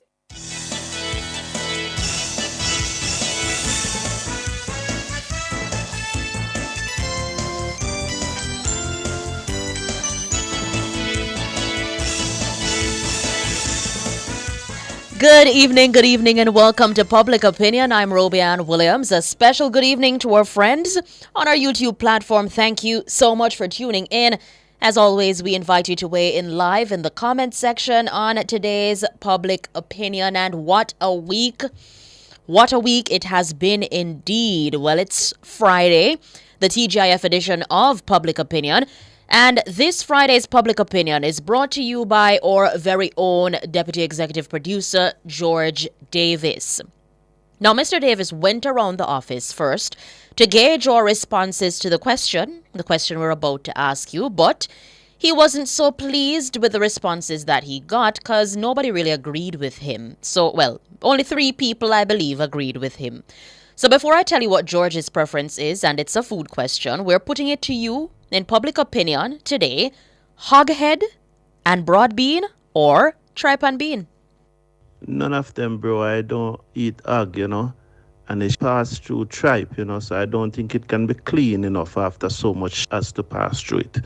Fire for the 2 of them, even though fire cook them, but no hoghead and no tripe. I'm telling you. Nationwide, why don't always do this? Always make people have to choose between them 2 favorite of things. We don't want to do this, man. Every Friday, I make you have to choose between the two of my favorite. Tripe and bean, curry tripe and bean would have be the preference over hoghead and bean. I love hoghead and bean too. But you say the curry tripe and bean, man, can't miss, man. That can't miss. Hit the spot. Him said the curry tripe and bean hit the spot. All right, let's see what the comments on our Facebook platform. Let's see what the people are saying to the question: hoghead and broad bean? Hoghead and broad bean or tripe and bean? Let me see. Evelyn Beckford is saying tripe and beans. Beverly Barrett, tripe and bean. We need to keep count of this, because George fighting a losing battle. George Elliott says, I'll have both. Audley Phillips says, I'll pass on both. And it is also passing. Nikki Becky is passing. Radcliffe James says, only the grunt, me no eat, so I don't know which nicer. Okay. Fabian Smith is saying both. Elisa Johnson, tripe and bean. Neo Anderson is passing. He doesn't want none. He don't want a tripe and bean. He don't want a hoghead. And Abraham Johnson says fire. Philip Jackson says, sorry to say, none of those, but oxtail and broad bean. Everybody know about oxtail and broad bean, Philip Jackson. That's slap. And he's saying, but tin mackerel and broad bean is king. I've never had tin mackerel and broad bean. Like together, you mix it up together? Okay, Prepsa ask if it's a food channel. No, but it's a Friday and we keep things simple, light-hearted. Derek McCreath is saying none. Tracia Cox, tripe and bean. I'm seeing tripe and bean coming from Pamela Bennett. And also I'm seeing tripe and bean every time coming from Winston Montague. Christopher Isaac says, nothing no nice like hoghead. And he's saying no beans needed. All right. So far, tripe and bean in the lead. On X platform, Blazing Fire says, I love tripe and bean and would rate it above rice and peas for my Sunday dinner. And would rate it with rice and peas for dinner? That's what you're saying, Blazing Fire? Phoenix is saying hoghead. DJ True Blue is saying hoghead with the rope and broad bean, preferably curry too. Okay. Marvin Cummings is saying tripe and bean. Kirk Buchanan also saying tripe and bean. Ghana lead. K. Fender said fire on Babylon food and more. Okay, all right. Vegetarian, if so. And Edwin Kalu is saying hoghead and bean. No to the tripe. Let's see if I can get to some of the comments on our YouTube platform. Merlene P is saying tripe and bean with white rice. Slap, it's slap. Curry tripe and bean with white rice. Slap. Herman Hyatt is saying tripe and bean. Valerie Esme is saying hoghead and bean. Richard Hall is passing. Him no want none of them. Him don't want none of them. I'm seeing tripe and bean coming from Daniel Richards. Tripe and bean, don't eat pork. May I 70. All right, big up yourself. Let me see. Brandon Armsby is saying, Lord, no tripe and bean around here. No tripe around here. Okay. And Jacqueline Thomas is asking, somebody can eat those things? Not me. All right. Patrick Bond is saying hoghead, especially the mouth. Boy. All right. Albert Lewis says tripe and bean. Had some at Triple T. Okay. You had some recently. All right. Prudence Brown is saying tripe and bean. Herman Hyatt, tripe and bean. Tanya Bartley is saying no hoghead. It's too fatty.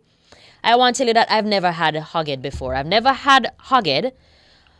But for me, it's tripe and beans. And I don't really like the beans. But it just goes well with the tripe. And that just sounds wrong, don't it? That sounds wrong. But yes. Leonie Clark is saying both of them nice. Alan Moody says tripe and beans every time.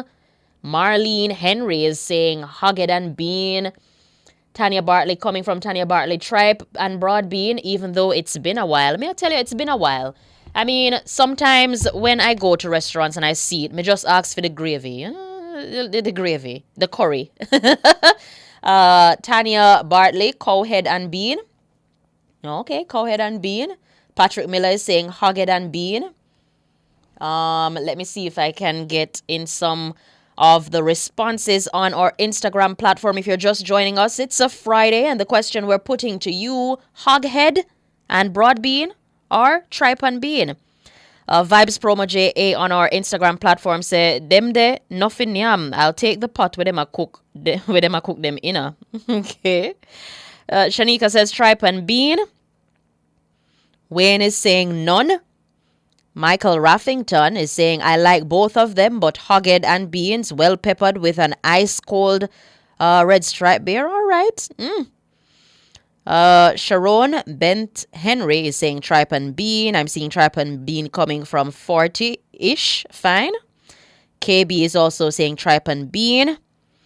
I feel like tripe and bean in the lead. And I'm not being biased. I'm not being biased. But I'm seeing a lot of tripe and bean on our Instagram platform. Skinny Pharaoh says curry, hoghead, and bean. And Leanne says hoghead and bean, shot. Scott Man Record says hoghead, no. And he's saying that you have to take off your shirt when you're eating hoghead. Is there any truth to that? All right, let's see if we can get...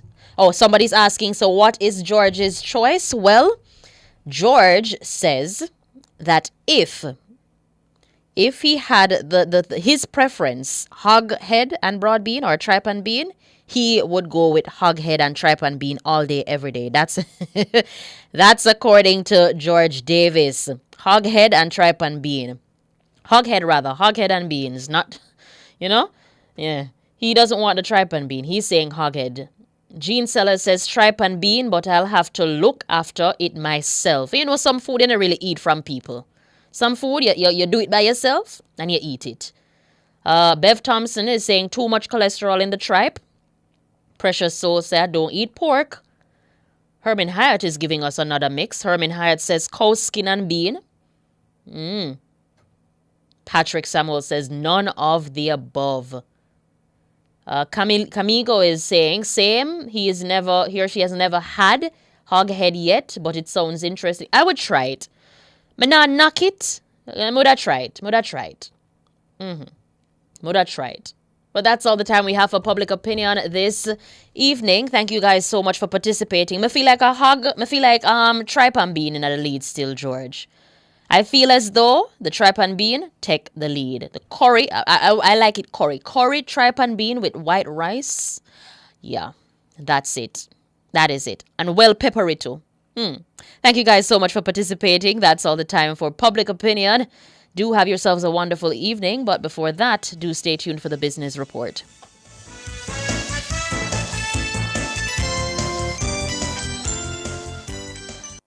Public Opinion was brought to you by Cleasing Industrial Supplies Limited, Industrial Automation and Control Solutions.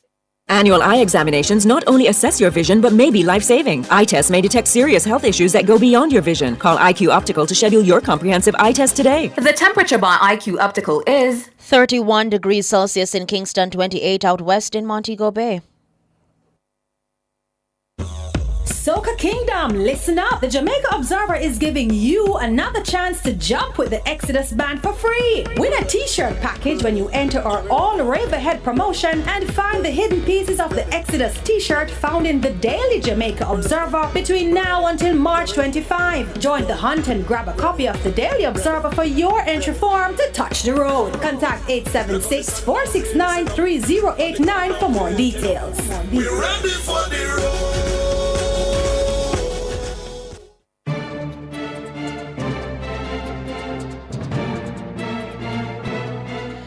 Hello, good evening, and welcome to Nationwide's Business Report. I'm Robianne Williams.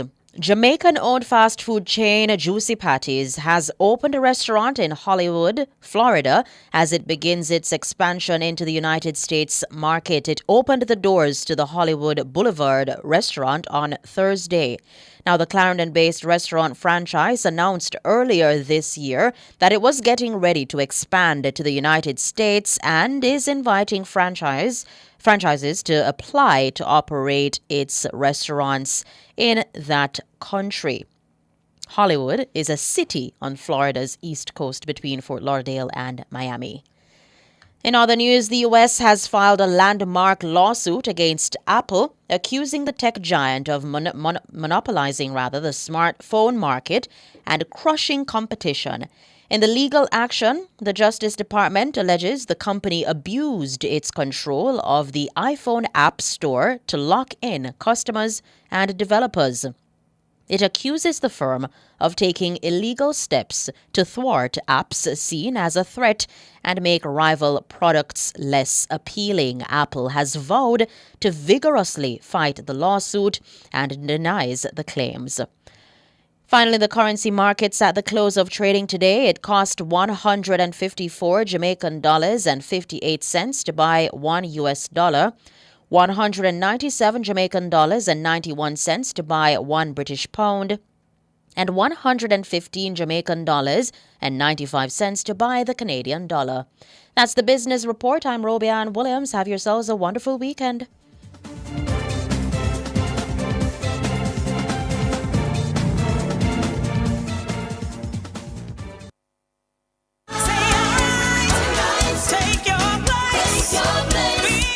Women of action, arise! It is time to arise into your greatness. Join us on Saturday, March 30 at the Summit House, formerly Nussford Court Hotel, for the inaugural staging of the Women of Action Arise 2024 conference. Prepare to be uplifted as you make your way to the summit at 16 Chelsea Avenue in Kingston. Our doors open at 8:30 a.m. and admission is free. Men, come and support the women. Come out and hear Reverend Mary Wildish, Brother Loxley Smith, and others. Women of Action Arise. Powered by HR Outsourcing Solutions, QMEX Wealth Management, Tony's Toys Automotive Center, and Shekinah Trading. Women of Action Arise. Saturday, March 30, 2024.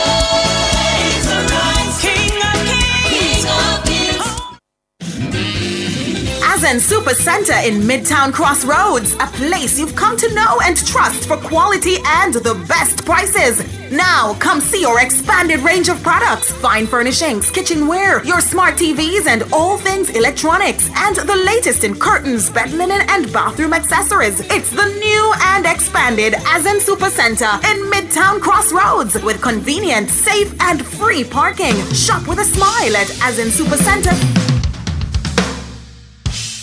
Drive the most exciting new vehicles in Jamaica. Schedule your 2024 Ford Ranger pickup or Ford Everest 7-seater SUV test drive now. Call or visit KIG today. Nationwide 90 FM, the station for the very latest in news and current affairs, will broadcast live from the Montego Bay Chamber of Commerce Expo at the Montego Bay Convention Center on Saturday, March 23. Design Studio and Outside with Pepita will be on the ground at the expo, interacting with patrons, vendors, and describing the atmosphere. Tune in to Nationwide 90.3, 90.5, 90.7, and 90.9, or our YouTube channel at Nationwide 90 FM Live from 1 to 4 p.m. for this special broadcast. That's a live broadcast of the Montego Bay Chamber of Commerce Expo at the Montego Bay Convention Center during Design Studio and Outside with Pepita, Saturday, March 23 from 1 to 4 p.m. only on Nationwide 90 FM, the new revolution in media. This broadcast is brought to you by the Montego Bay Chamber of Commerce, Weather Shield Limited, Discount Lumber and Hardware, RSD Shipping Agency, Kalins Distribution Limited, and Kingston Printery and Business Solutions.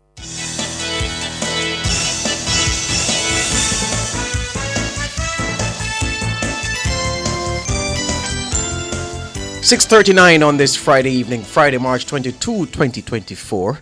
You're with the nation's business here on Nationwide 90 FM. My name is George Davis. And I'm Siobhan Campbell. All right, Siobhan. Well, the budget debate continued with the Prime Minister making his contribution in the House of Representatives on Thursday. As he closed his presentation, he announced a 15% increase to the national minimum wage effective June 1. Madam Speaker, I'm pleased to announce a further increase to the minimum wage. Effective the 1st of June, the national minimum wage will increase from 13,000 per 40-hour week to 15,000, representing a 15% increase. We had also signaled last year that we intended to do away with this business of having different minimum wages for our industrial security guards and everyone else. The minimum wage for the industrial security guard will move from 14 per week to 15,000 per week, and this will take effect from June 1, 2024. That's Prime Minister Andrew Holness. Well, the last time the country saw an increase in its minimum wage was in March of last year. Mr. Holness told the House that an increase in the minimum wage is a necessary measure to keep those Jamaicans considered poor and vulnerable in line with inflation. We thought about it very carefully and thought it was necessary to do to keep the working class and our poorest abreast with inflation. Madam Speaker, we have to look out for the poor and most vulnerable in the society. And you know, Madam Speaker, as we campaigned and we moved around the island, it was clear that many of our working poor were having it really difficult. The Prime Minister also says the government has looked at ways to financially support every sector in the country. There is, and we must acknowledge it, certainly at the lower ends of the society in terms of the working poor, real challenges with making ends meet. So as we present this national budget, we look at how we can support every sector of the society. And I believe, Madam Speaker, that the budget presented has touched almost every sector of the society. We have touched pensioners, we have touched public sector workers, we have touched people who want to own homes, we have touched the poor, we have touched the vulnerable. Madam Speaker, we have done as best as we could without being fiscally reckless. The Prime Minister also announced what his administration is calling the Jamaica 60 Hope for Children Trust Fund. The fund will be seeded by annual government contributions and is also open to private contributions. He says the fund will be accessible to any child born on or after Jamaica's 60th anniversary of independence. That child must be on the PATH program or must be a ward of the state. Today, I'm pleased to announce that the government will establish the Jamaica 60 Hope for Children Trust Fund. Madam Speaker, the purpose of the fund is to help to close the wealth gap and address the issue of intergenerational poverty by creating a trust account specifically catered to vulnerable children. The Hope for Children Trust Fund will provide each eligible child with a long-term savings account funded through annual contributions from the government. The Prime Minister says the accumulated funds will be accessible by the child on or after his or her 18th birthday for specific purposes such as education or the purchase of a home. He says the program is to provide children with a lump sum to give them a start in life upon reaching adulthood. Well, joining us to discuss the Prime Minister's budget presentation is economist Keenan Faulkner and development economist Dr. Christian Stokes. Good evening, gentlemen. Good evening. Hi, good evening, Siobhan. Good evening, George. Evening. So, Keenan, your reaction to the Prime Minister's budget presentation, what were your highlights? Overall, the presentation was along the lines I expected. I figured that the Prime Minister would speak mostly to the social policy issues related to things like education, health, and things like that, housing, poor relief, and so on. And, of course, the infrastructural development investments that have been made in terms of the roads, water, police stations, new hospitals, and so on, because those are the growth-inducing initiatives that will help to drive development.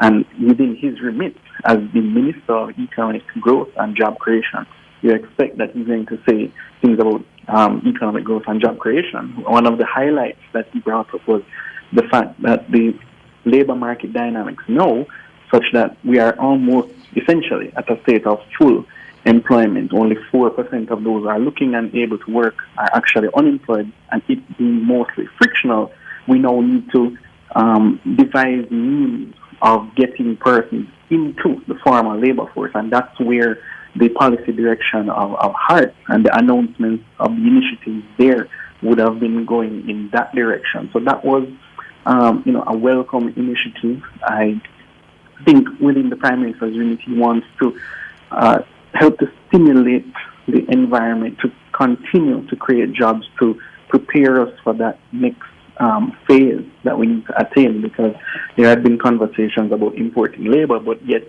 there are around 250,000 persons of prime working age who are not engaged in any way. They're not in school and they're not retired, and yet these are persons, in their early 20s going to their 40s, and they are unattached. So to try to bring them in to most of the initiatives like HART through education and training was definitely a highlight for me. And Dr. Christian Stokes, what was your highlight? Well, I looked at it more as a structure and a framework, and that connected a couple of dots. And let me say what I mean by that. I think the focus of this government, certainly on the Ministry of Finance and the public sector, is financial stability. And I think the Prime Minister started by talking about consecutive economic growth, low unemployment, low debt, future rating, current account surplus, and all those things that we know are fundamental to any sort of growth in the economy, any sort of prosperity, increasing the standards of living. Particularly coming out of the local government election, both himself and Dr. Clark are particularly sensitive to the needs of the people. So you'll see that he spent quite a bit of time, as was pointed out, on social safety net projects, helping people in own a home, addressing poverty from generational poverty, moving people out of that. All of that is very good. I think where we need to go now, frankly, is productivity, because without increasing the level of productivity, we won't actually be able to raise the standard of living. 13 to 15,000 per week, or 14 to 15,000 per week, notwithstanding.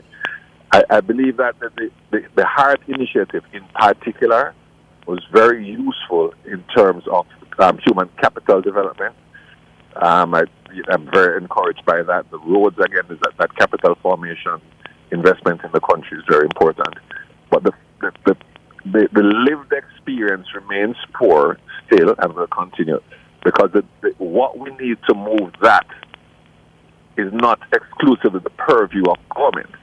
We really need to move from being a low-tech, low-value-added economy and becoming a more complex economy, producing products at a higher level in the value chain, and therefore creating value so people can make a living wage. So, in summary, I think he touched what the government can do, but the essential part of actually moving the structure and nature of the Jamaican economy was not addressed explicitly, and I think that is really more of a public policy, public-private partnership that we wait to see. Dr. Stokes, I see where you highlighted that issue of productivity, but the Prime Minister did spend a good portion of his budget presentation trying to make that link between where the economy is, where we want to get the economy, and the level of productivity required to get there, both from the private and the public sector. Do you think that link that he made is not getting the message across? No, and just to be clear, I don't want to get too technical here, but more productive at what, right? So if we're being more productive at a BPO and more productive as security officers, or more productive in being a plumber or a mason, all of which is very good and very necessary. What the point I'm making is that the Jamaican economy is not high enough on the value scale of products to create a rising tide that will lift all boats. And I think we need to do that. So it is not that what you have proposed is not needed. It is absolutely needed. I'm just saying that it is not sufficient to move us to where we need to be. And my simple case in point is that $15,000 a week is still far from being a livable wage in Jamaica. All right, we're going to come back to the issue of the livable wage, Dr. Stokes. But here's where I want to go, Keenan. I want to ask, when the minimum wage is increased, and I know all four of us know it, but just for the benefit of those who are listening who may not know, the few, these are nationwide listeners, these people are up to the time. The minimum wage represents a floor beneath which you should not, by law, pay someone for 40 hours worth of work done over a particular time, right? $15,000 is that new floor. For those who are not in the public sector, who have not benefited from the salary increases as per any restructuring exercise, the public sector workers did benefit from that recently and are still benefiting from that. And they get their increments every year, they get their adjustments, so they move every year. For the bulk of people in the private sector in Jamaica, especially those not in the what you'd call the blue chip companies, they get no pay increase. But still, these people have a helper at home. They have a nanny for their children because they have to work. You are now setting a floor that makes it incumbent upon them to shell out more to pay that nanny, to shell out more to pay that helper. If they have someone taking care of the grounds, they have to pay more to that person taking care of the grounds. And I'm wondering if when we move the minimum wage in this manner and by this quantum, $2,000 might seem small, but to the person paying the bills it is not. What impact does that have on the group of people who don't benefit from the annual salary adjustments like public sector workers do? Well, I mean, during the conversations on minimum wage, and it seems to be a very routine thing to raise it every single budget, there's always the worry that, if we raise the wages, then persons, employers are not going to be able to pay it, and then that might lead to massive unemployment. And, it seems a bit alarmist, but if you look at the trend, we've been talking about minimum wage increases for the last 6 to 7 years, and it has increased by well over 100%. During that entire time, and yet unemployment is going in the other direction. And there might be different micro cases where persons, employers choose to go without rather than having to pay the extra money. But the reality is on the whole scale, the reality is that maybe less than, well, actually around less than 20% actually earn minimum wage. So I don't think raising it is going to cause such a massive jump that that you have to have concerns with the unemployment. And it is good that the minimum wage should be raised. What we need to remember is that it's not market determined. It's just something that after consultations and deliberations. But Keenan, that's one side of the coin, because here's the thing. It's not about unemployment, because it's not about going home to fire my helper or to tell my nanny that, boy, I can't afford to pay her anymore. When the minimum wage was $13,000 per week, clearly you wouldn't pay your nanny the dead $13,000. You'd pay her probably $15,000. But now that it's gone up to 15, she'll come to you and say, boy, boss, I heard the Prime Minister announce, the adjustment. So what, you're doing a little thing. So you'll have to go up from the 15. So now the pressure is not transferred to the workers and the threat of unemployment hanging over their head like the sword of Damocles. The pressure is on the employer in that group of people I've spoken about who don't benefit from the increases that public sector workers get. So it's more of the burden that you are carrying. Disposable income gets further squeezed, and you're wondering when it is that a budget will be presented that has something for me in the same way it has something for people at the low end of the pay scale, for youngsters who want training to equip them to compete in the job market and elsewhere, but there's never anything for me. I get squeezed and squeezed and squeezed and squeezed. Someday the bubble will burst.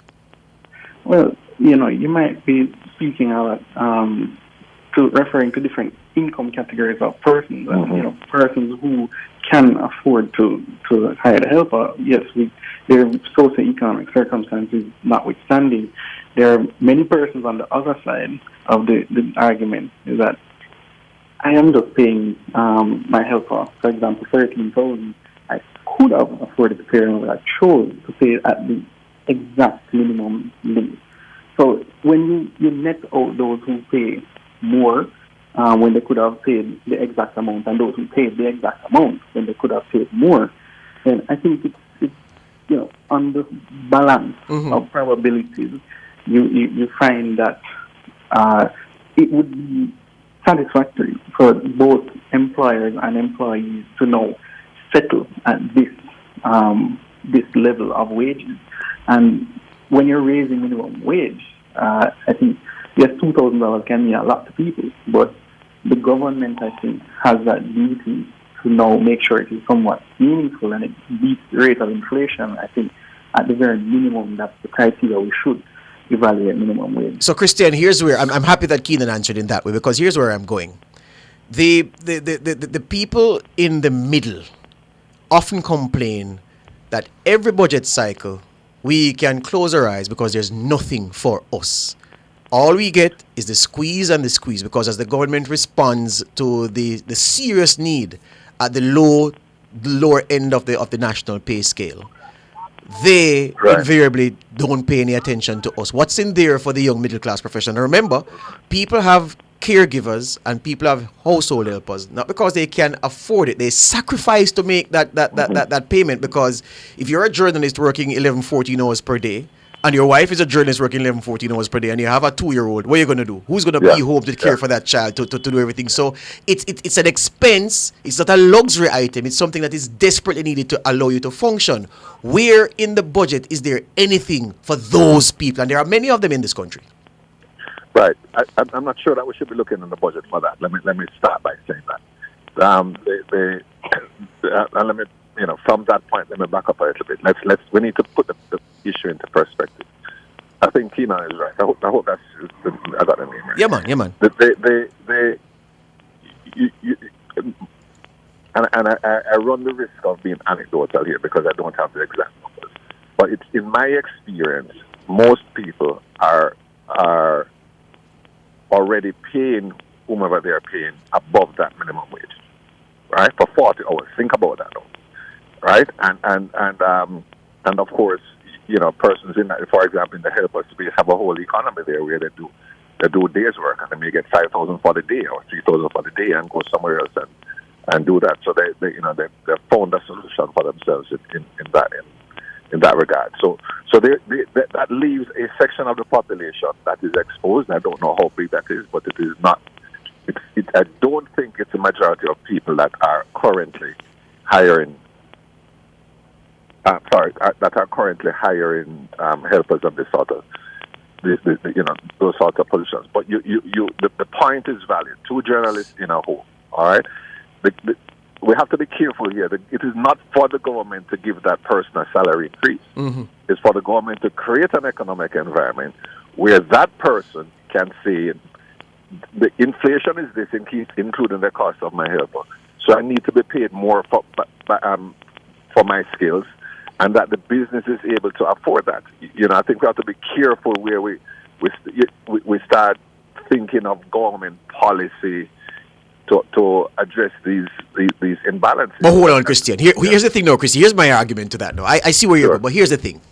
Everybody is told to listen to the budget for what is going to be announced to affect the group that you are in, whether positively or negatively. So students listen, pensioners listen, public sector workers listen, those in the middle listen. And of those groups, the ones in the middle know say nothing now got in it for them. Even as I take the point you're making. And what happens and what I'm reflecting is what has been said to me by people like myself who say, listen, so rather than make the helper come 5 days, maybe cut her down to 3. Or she used to come 7, I cut her down to 4. And now that helper say rated, so Mas Christian reduced me to 4 days. So I'm going to have to see if I can fill up the rest of the week with Mas Chevron. But I'm going to have to travel to get there. So it's an income. So it's a knock-on effect. Yes. No, you're absolutely right. You're absolutely right about all this. The point I'm making here, though, and as harsh as it may seem, and I hope you accept it. It is not the government's problem or the government's responsibility to address that issue in terms of delivering a benefit for you. I think the government's role is to make sure that inflation is low and stable. True. So that it's not running away from your income. Yes. And it is to create an environment where your boss can do it so well that when you go to him and say, boss, all these expenses are going up, I'm delivering all of this value, I need a pay increase. That's the role of the government. And so they I understand that people are listening out for what's in it for me, but sometimes the role of the government is to just create an environment where I can do what I need to do for myself. Right? And I think that is an important point. Keenan, there is one group, though, that tends to earn at the minimum wage that they're set at, and that is security guards. And I had a word with some players in the industry, and they're saying that we're still reeling from that ruling that says that we must treat security guards in a certain way, and we're as covering employees. Yes, and we are covering these expenses and those expenses. I know you're hitting us with another increase on top of that we must now put towards our customers, who might then say, you know what, boss, I don't know if I can pay that much for security services. I may no longer need your services.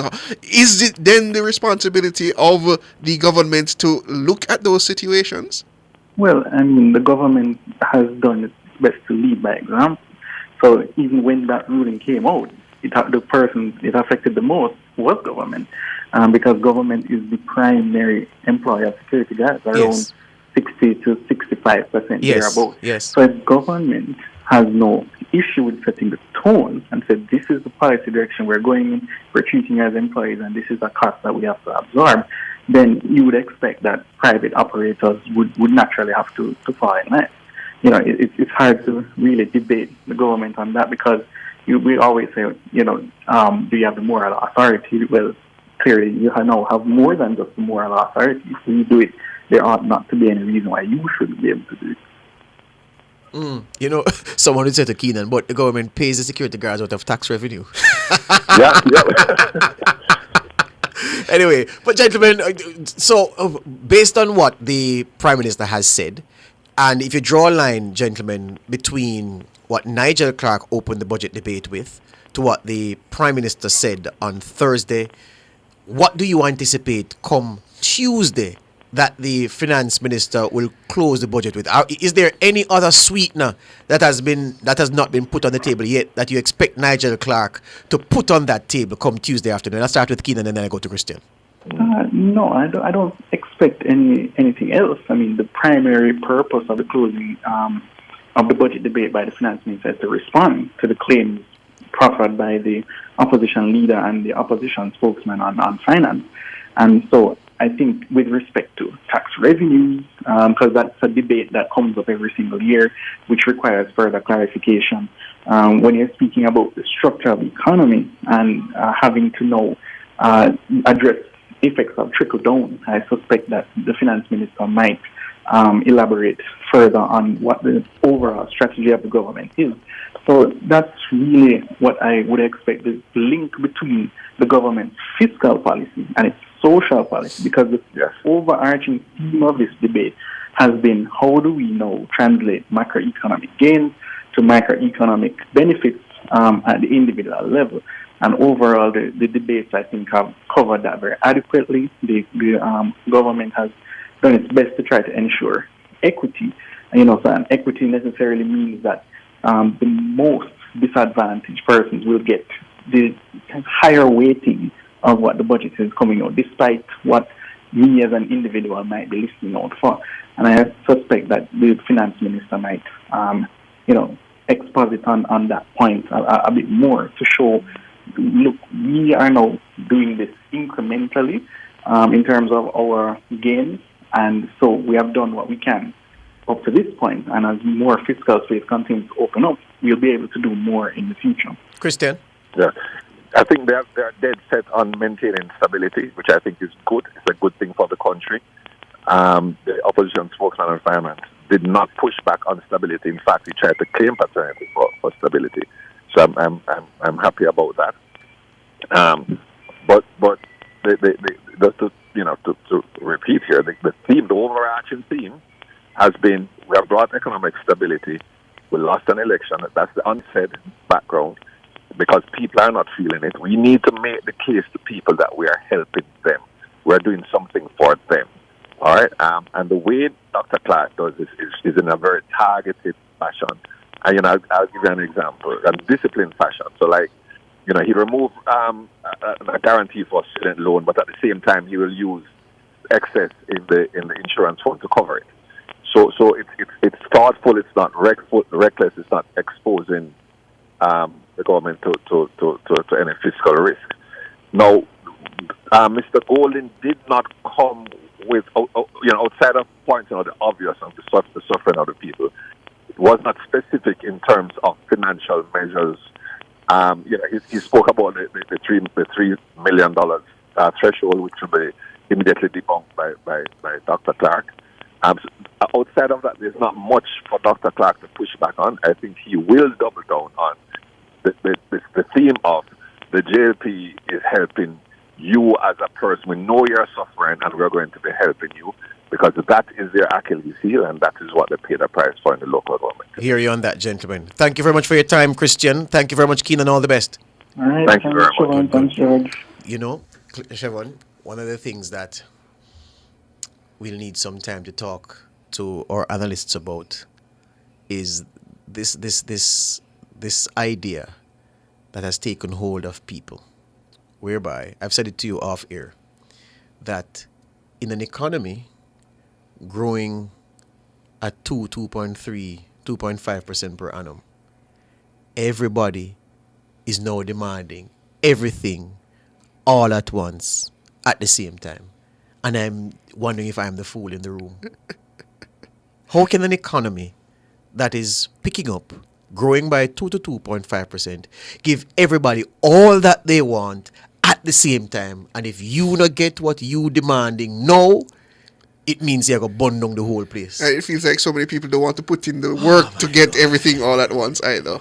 Yeah, well, I confirm tonight that I'm a fool, because I cannot understand that. Anyway, we take a break. Coming back with more.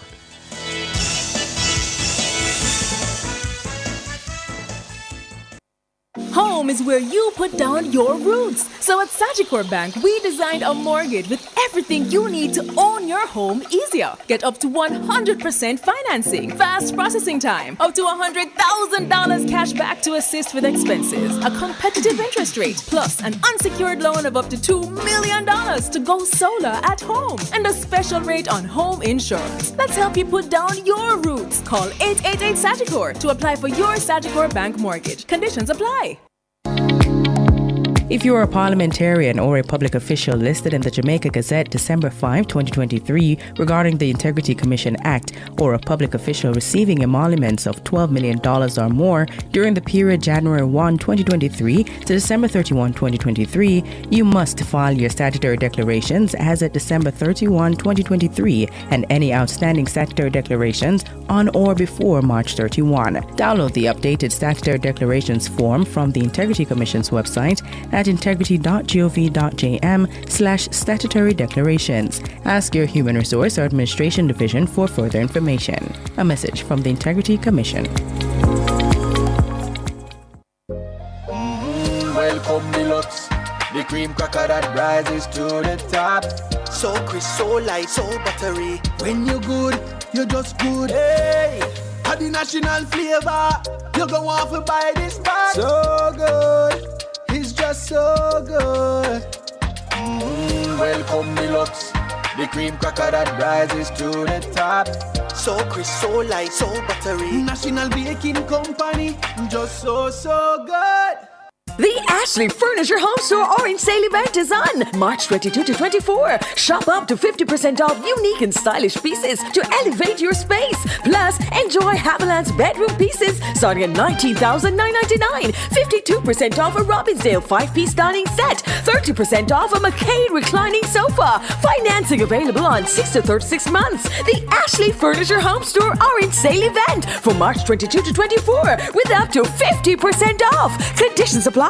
When someone is on top of things, it shows. On top of the day, on top of the game, on top of the world. And no other card puts you in charge like your new VM Visa credit card. Every click, insert, tap, or swipe solves a problem, sweetens a moment, and unlocks rewards. So what puts you in control of purchases, payments, and a global platform of perks? This card can. Get your VM Visa Gold or Visa Platinum credit card today. For more information, visit myvmgroup.com or call us at 876-754-8627. Public sector workers, are you ready? Registration is now open for the exciting public sector debate competition. Gather your teams and register by March 29. Visit publicsectortransformation.gov.jm for registration details or speak to your HR department. The competition is organized by the Transformation Implementation Unit, building a better public sector for all. It's time to service that malfunctioning AC unit. Protect your investment and call Geddes Refrigeration Limited for all your air conditioning services and repairs. Geddes provides maintenance contracts to ensure that your AC is serviced routinely and promptly. Geddes will schedule your next appointment. Book your appointment at 876-923-652-123. Email grljasocialmedia@gmail.com or visit 226 Spanish Town Road, Kingston 11, keeping you cool all year round. None of mercy. This one is very classic, dedicated to all the schoolers who are taking them. If you've ever struggled to pass an exam, then you'll know that students today are under great pressure to get good grades and secure qualification needed to move on to higher education. The problem is that too many students are struggling alone and could really benefit from connecting with hardworking teachers and other bright students in other parts of the country and the region. Join me, Dennis Brooks, this and every Friday evening from 8 to 9, with a repeat on Saturday morning from 8 to 9. For the A-Team, a study group on radio, my team of teachers, students, and experts will break down the syllabus, giving you information, tips, and past paper questions that will help you get top grades in your upcoming exams. Follow us on Facebook Live and on Twitter and be a part of the community. It's the A-Team. Fridays at 8 p.m. with a repeat at 8 o'clock on Saturday morning. It's your free extra class on radio and social media. And it's right here on Nationwide 90 FM, the revolution in media. All right, welcome back. I see Jacqueline Thomas in the chat saying that she started her business with $600 US and asking me if I'm not happy for her. Of course, Jacqueline, I'm very, very happy for you. More power to you. Girl power. Yeah. And people should take the plunge as you did and be brave. Of course, Jackie, I am proud of you. Yeah, man. Very, very proud of you. $600 US. Yeah? Very proud of you, Jackie. All right. So here's how we're going to kick off this segment this evening, which we've started a bit late, but it's fine. I'm going to play 2 songs just to start with. You remember some time ago we played Walk Away From Love, the David Ruffin version, and then the Bitty McLean version, and we had the debate about which one was better. Yeah, and I'm a Bitty man, but they say that the people that's a David Ruffin because I'm a superstar. But anyway, I'm gonna play Benny King and the Drifters, This Magic Moment, from 1966, and then I'm gonna play a version that I think is better. Let's start with Benny King, Mr. Music Man.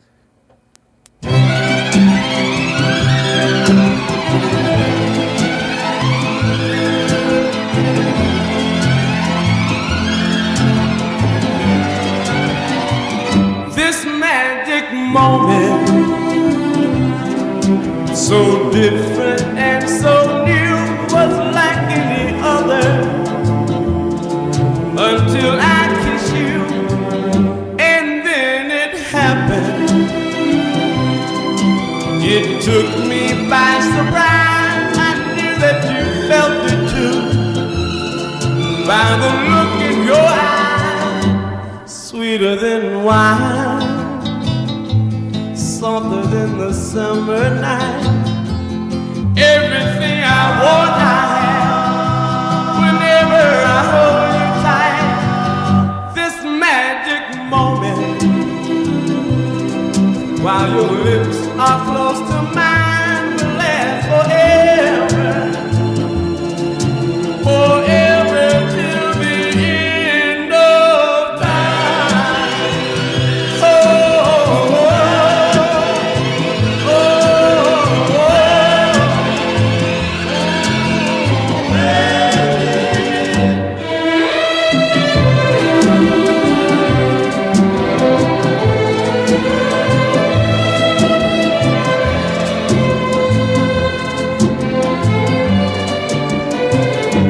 sweeter than wine, softer than the summer night.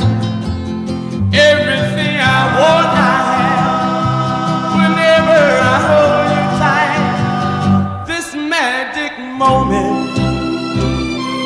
Let me tell you this, the nationwide listeners, especially the YouTubers. The YouTubers are brilliant people when they feel like brilliant. Yeah? Sometimes they're fool. Because already, just what happened with the David Ruffin and Bitty McLean, they interpret which version of Walk Away From Love is better by virtue of who's the better singer. Of course, David Ruffin is 39 times bigger than Bitty. Yeah, and a better vocalist. There's no doubt about that. So already people in the chat are saying Benny King can sing better than. Of course, Benny King is a legendary singer. We know that. But that's not the issue. It's which song is better. And here's the thing. When you put reggae rhythms to songs, reggae rhythms just enhance. It's like it just sounds better, different vibe. Let's hear this version of This Magic Moment, released in 1987. Run me tune. My love is to the end of time. My love is to the end of time.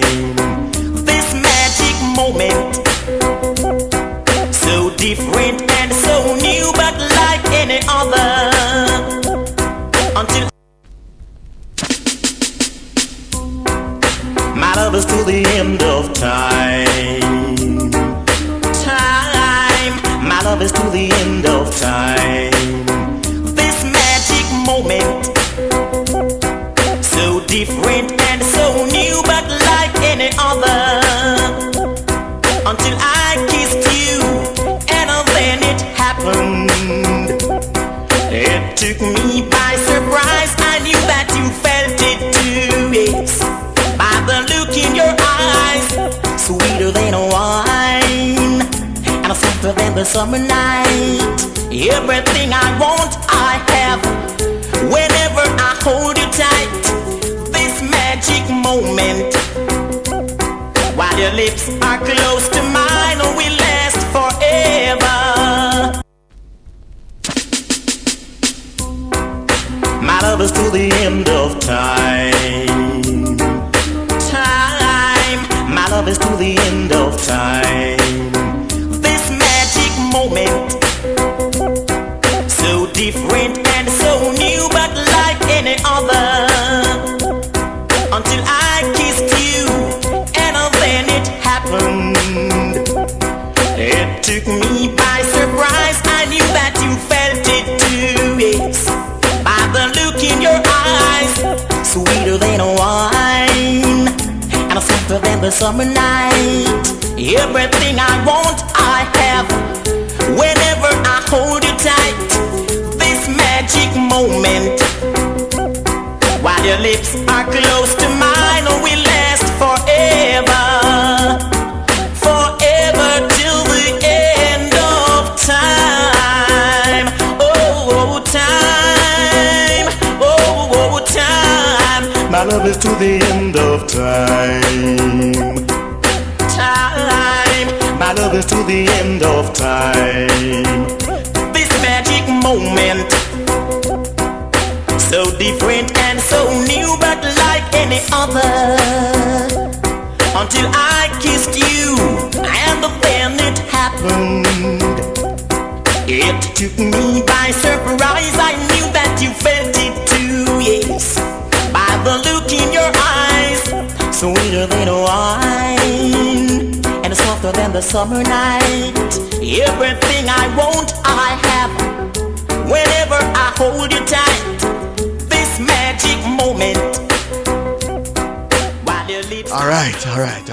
So, good sense is prevailing. A lot of people in the chat are saying Leroy Gibbons. A lot of people also are saying the original better just because Benny King, a world superstar. Oh, the bias is it? Coming from somebody who is not deep in the music, I still prefer the original because it's just my genre of music. I prefer that. Live in the man.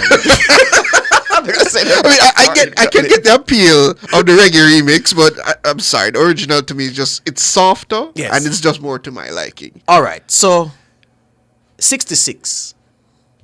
I think Selassie came to Jamaica in 66, wasn't that? Yeah. Here's the thing, 66.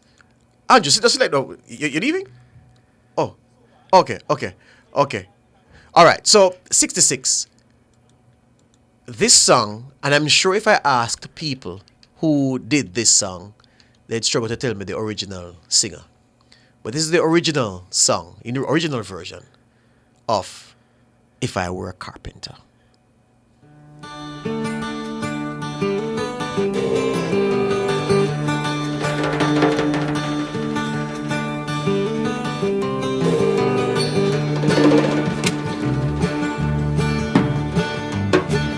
If I were a carpenter, you were a lady, would you marry me anyway? Would you have my baby? If a tinker were my trade, would you still find me carrying the pots I made, following behind me?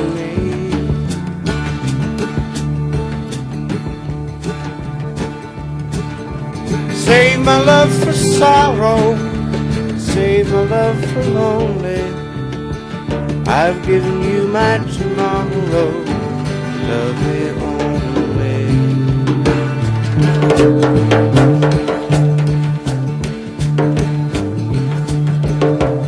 If I worked my hands in wood, would you still love me? Answer quick, Tim, I could. How could you above me? If I were a miller at a mill wheel grinding, would you miss your colored blocks, soft shoes shining?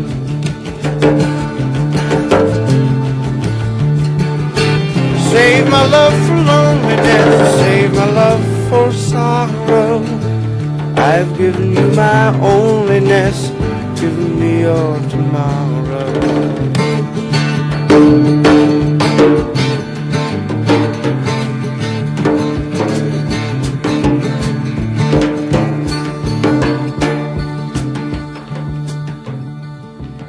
All right, that version in 1966 was done by Tim Hardin. You can hear it's a country song. You know what's funny? Tim Hardin's part of the lyric where he says, if I were a miller, yeah? If I were a miller at the mill wheel grinding. people who listen to the Jamaican version say, if I were a mailer and the mail still drive me. Because that's what they hear. And I know the U-teamers are going to say on this one, Siobhan, that the Jamaican version is better because it was done by the Rastaman, 1,000 volts of Holt. John, play the John Holt version, Jermaine.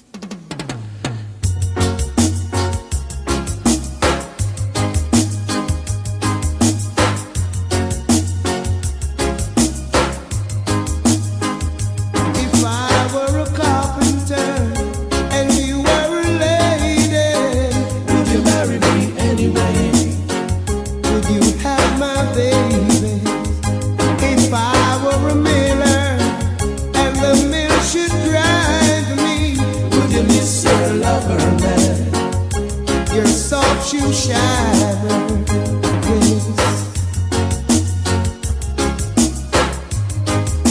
Oh, sweet baby, if a tinker were my trade, would you still find me? Absolutely, yes, I would. Come give me your tomorrow. If I were a carpenter and you were a lady, would you marry me anyway? Would you have my baby?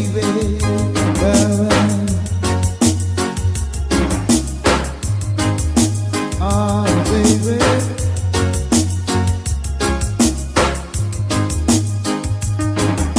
See my love through loneliness, see my love through sorrow. I'm giving you my loneliness. Come give me your tomorrow. Yes. All right, Siobhan, tell me now that the original better than this. I can't. yeah, the whole version better. Yes. You just said they're going to deport you to nowhere. You'd be stateless. The original was lacking something. I know, and when I listened to the whole version, yes, I see what it was lacking. The original is as I said, country hippie kind of song because the instruments are very laid back delivery. The original is not melodious at all. But this man from the strain of the rhythm start, boy, you know, and then John just draw a melody. And while we're at John Holt, people, I know that, you know, John has done some fantastic music, but for some reason, I don't know, I just love this one. This is perhaps my favorite John Holt among, you know, it's a tough contest, but this is my favorite John Holt. Play this one for me, Jermaine.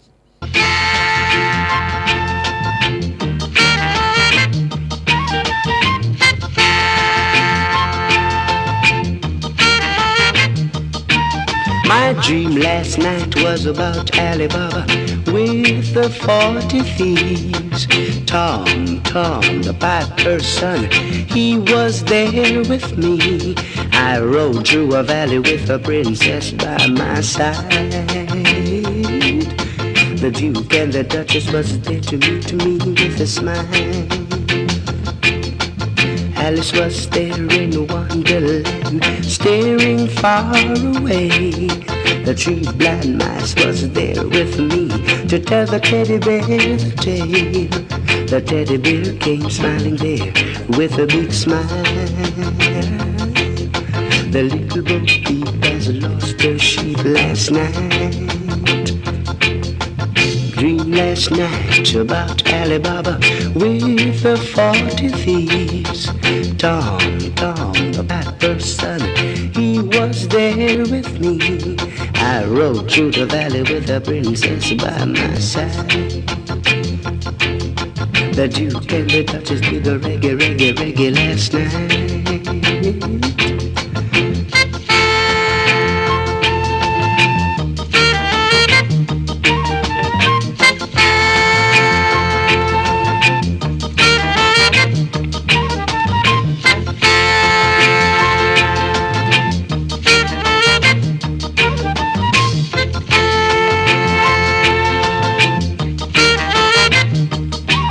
My dream last night was about Alibaba with the 40 thieves.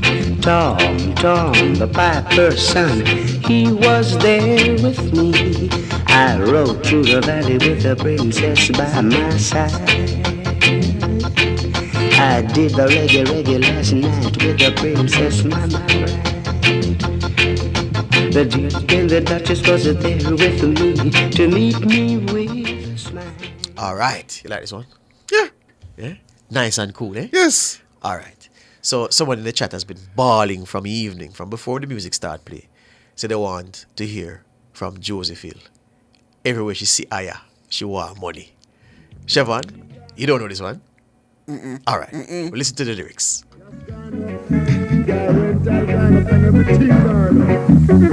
Everywhere she see Aya, she want money. Everywhere she see Aya, she want money. Everywhere she see Aya, she want money. Everywhere she see Aya, she want money. She want velluti pants and focus cap. I got up and flags She want velluti, she want flags I got up and focus cap. Everywhere she see Aya, she want money. Everywhere she see Aya, she want money. She was like a bank of the everywhere she see Aya, she want money. Everywhere she see Aya, she want money. Monday morning comes, she comes. Tuesday morning comes, she don't turn up at all. Wednesday evening come, I would eat a little fresh rice, cause I'm a italist. Thursday evening come, she don't turn up at all. Friday morning come when I'm about to get me paid. And when I look, I put stretch out in a the way. For everywhere she see Aya, she want money. Everywhere she see Aya, she want money. Everywhere she see Aya, she want money. Name everything. Everywhere she see Aya, she want money. All right. Everywhere she see Aya. Monday morning come, she spend like a time. Tuesday morning come, she don't turn up at all. Wednesday evening come, I would eat a little fresh rice, cause I's a italist. Thursday evening come, she don't turn up at all. Friday morning come, when I'm about to get my pay, is our big foot that Mrs. Stretch out in anyway.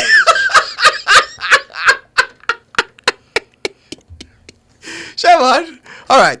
You know, there's something about Jamaicans and how we pronounce words, and it can make the most benign statements, phrases, sentences sound like something fantastic.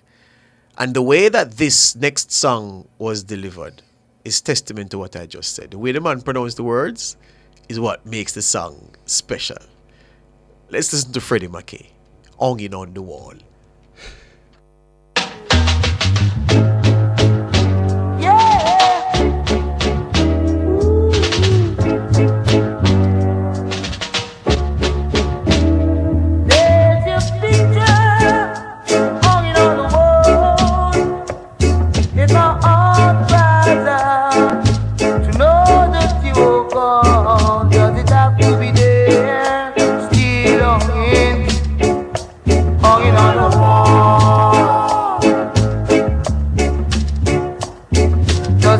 To be there, still longing, hanging on the wall. And I want you today, and I wave goodbye to you. But my heart cries out to know that you're gone. Does it have to be there? hanging on the wall. Does it have to be there, still hanging on the wall? People said I'm a fool to say goodbye to you, but believe me, if it's still hanging on the wall. Does it have to be there, still hanging on the wall? Does it have to be there, still hanging on the wall? I see Marigold in the chat say picture hanging on the wall. Evening, Marigold. Hanging indeed, Marigold. I hope you're hanging in there. All right. This next song, Chevon, it is, when you talk about passionate deliveries, you'd be hard-pressed to find a song delivered with more passion than this next artist manages to put into this song. Many people, I think if you ask 10 people at random, 9.5 of them would tell you that this man is Jamaican, but he's not. He's a Barbadian, or he was a Barbadian, he died. But a lot of people tell you that he's a Jamaican man, but no. But the song was recorded in Jamaica. And this song, the passion in this song, I want somebody to tell me which song have more passion than this. Let's listen to Jackie Opal.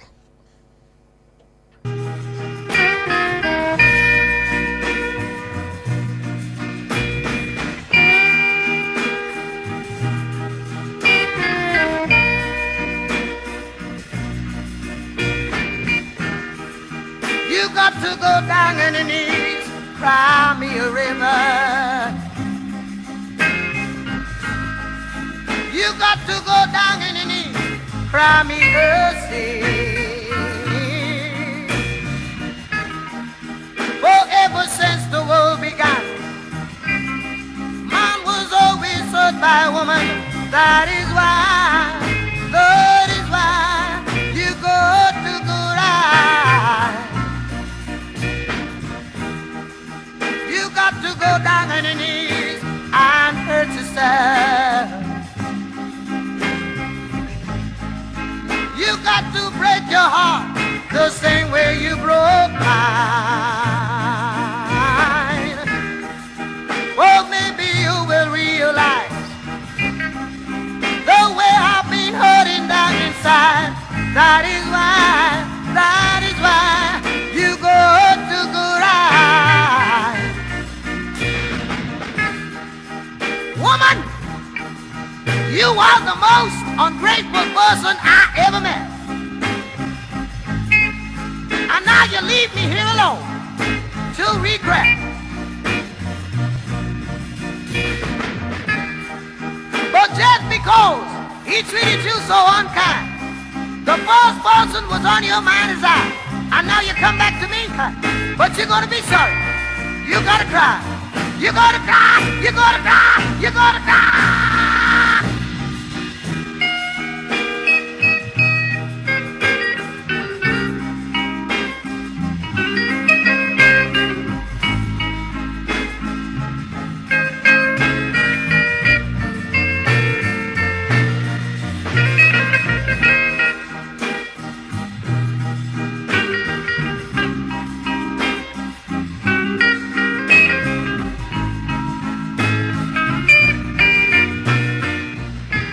The late, great Jackie Opal, Cry Me a River.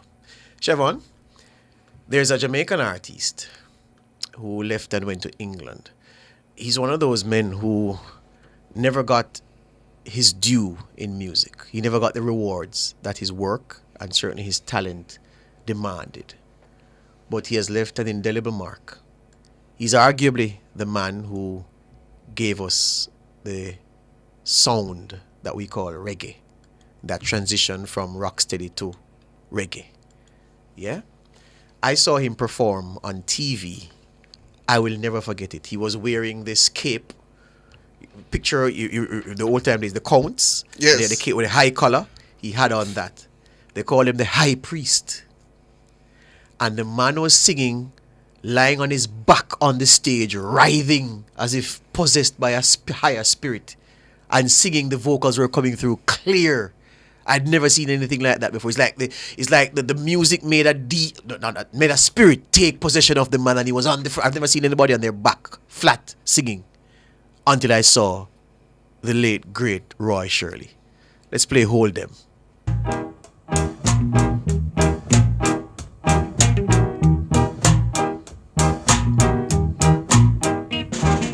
Get in the groove.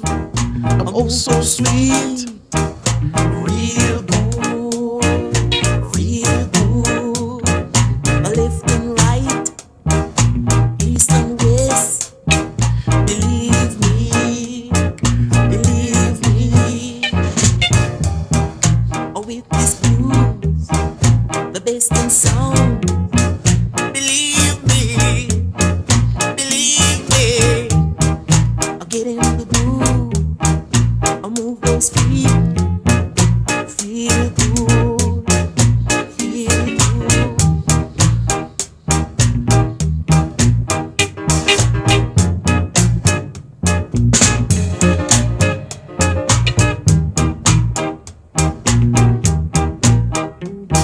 I'll get in the groove. I'll move those feet. Feel good. Feel good. Feel good.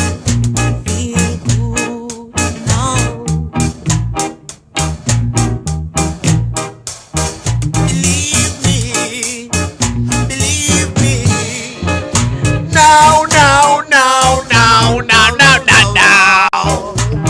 Oh, your best friend is back in town again to get you on your dancing feet. Hold them right and left now. My. Oh, can't you see I'm down on my knees and you're acting alright now. Believe me. Believe me. No, no, no, no, no, no, no, no. Oh, your best friend is back now in town to on your dancing feet. No, no, no, no. Believe me. Believe me. Feel good.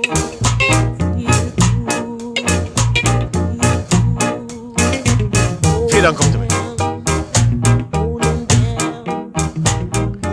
Oh my God. The music. Siobhan, when I tell you, the producers he worked with robbed him blind. He left Jamaica in frustration. He went to the UK where he had a record shop. Those in the on those listening and those in the chat who can respond quickly. It may have been in London that he had, or Birmingham. It may have been London that he had the record shop, and he was bitter, and he had cause to be bitter because of how he was exploited by the producers he worked with here. And I read his story, his life, and boy, I tell you, life unfair on many levels to Roy Shirley. But the music he left, none of those thieving producers can erase the contribution he made to the music. The music, absolutely special. And as I said, there's never been a performer like him. And people in the chat can correct me if I'm wrong. That performance in the Cape, just like a count on his back, writhing around and sing, that must have been Sunsplash in the very early days of reggae Sunsplash. That's what I remember as a little boy watching it, and I was enraptured from. I was like, who is this man? Why is this man on his back singing on the stage? It may have been reggae Sunsplash. We're gonna take a break and we come right back here on Nationwide 90 FM.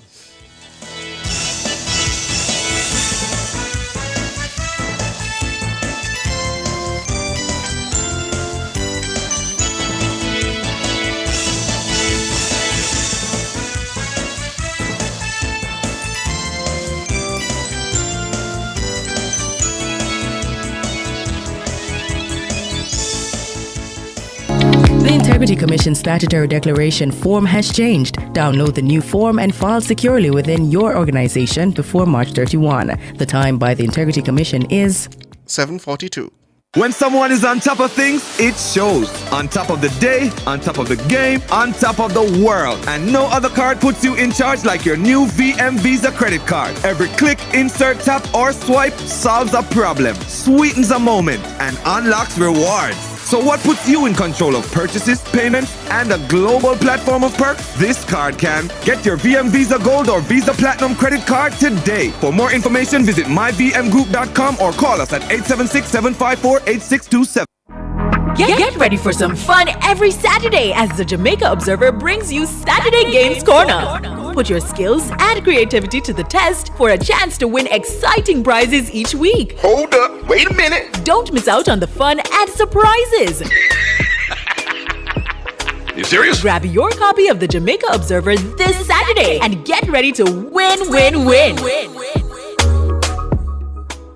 The Ashley Furniture Home Store Orange Sale event is on March 22 to 24. Shop up to 50% off unique and stylish pieces to elevate your space. Plus, enjoy Haviland's bedroom pieces starting at $19,999. 52% off a Robbinsdale 5-piece dining set. 30% off a McCain reclining sofa. Financing available on 6 to 36 months. The Ashley Furniture Home Store Orange Sale event for March 22 to 24 with up to 50% off. Conditions apply. None of mercy. This one is very classic, dedicated to all the schoolers who are taking beats. If you've ever struggled to pass an exam, then you'll know that students today are under great pressure to get good grades and secure qualification needed to move on to higher education. The problem is that too many students are struggling alone and could really benefit from connecting with hardworking teachers and other bright students in other parts of the country and the region. Join me, Dennis Brooks, this and every Friday evening from 8 to 9, with a repeat on Saturday morning from 8 to 9. For the A-Team, a study group on radio, my team of teachers, students, and experts will break down the syllabus, giving you information, tips, and past paper questions that will help you get top grades in your upcoming exams. Follow us on Facebook Live and on Twitter and be a part of the community. It's the A-Team. Fridays at 8 p.m. with a repeat at 8 o'clock on Saturday morning. It's your free extra class on radio and social media. And it's right here on Nationwide 90 FM, the revolution in media. Welcome back to Nationwide at 5. We are winding down the week. We know that you've been steeped in the news and the politics all week. So have we. We don't play this music just for you and your therapeutic needs. It's for us because we are in the grind. We write hundreds of stories per week and edit hundreds of stories. You know, we need to de-stress before we go home on a Friday. You know, Chevron, I think that maybe I need to write a letter to Minister Grange to ask her to do something for Roy Shirley, because I'm just filled with anger when I think of what happened to him and how he was given short shrift by those he worked with. But I'll take that up another time. I started the segment, listeners, playing the original version of a song and then playing the Jamaican version and asking you which is better. This one is going to be tough for you to judge. I know the one you love and are used to. In fact, Chevron, I walked into a studio recently in Jamaica, another radio station, to do an interview on a Sunday. I saw a great man of music. And I said to him, did you know that there was something I saw? I said to him, oh, by the way, did you know that so-and-so didn't do the original song? He said, what? I said, yes, the original for this song was done by so-and-so. He said, I didn't know that. He said, you sure, George? I said, all right, type it in. And he searched for it and he found it. He said, boy, thank you for coming here today, because all these years I thought the original was the one that we've always been playing. Anyway, that song is this song. We're going to play Frankie Lane's version that most people don't know, but you're going to know it tonight. Frankie Lane's version of Mule Train. This is the original.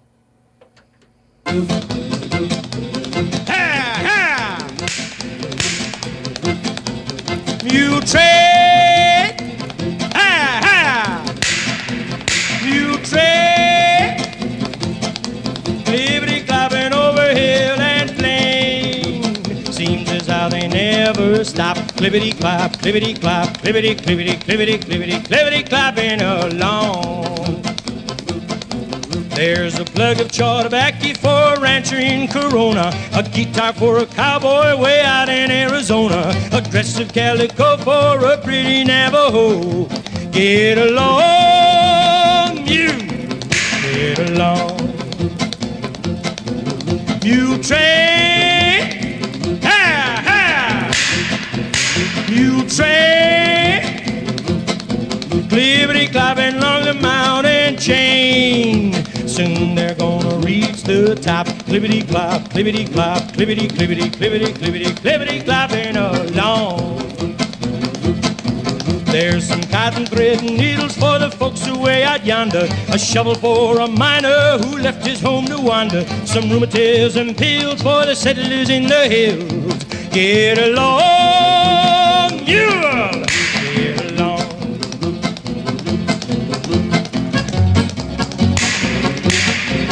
Mule train, hi, hi. Mule train, clippity clopping through the wind and rain. They'll keep going till they drop. Clippity clop, clippity clop, clippity clippity clippity clippity clippity clopping along. There's a letter full of sadness and it's black around the border, a pair of boots for someone who had been made to order, a Bible in the pack for the Reverend Mr. Black. Get along, yeah! Get along. All right, that's the Frankie Lane version. Not even Chevron like it. Not even Chevron don't like it. But here is the Jamaican version that everybody loves. And if you did a survey, most people tell you that this is an original song by Count Prince Miller.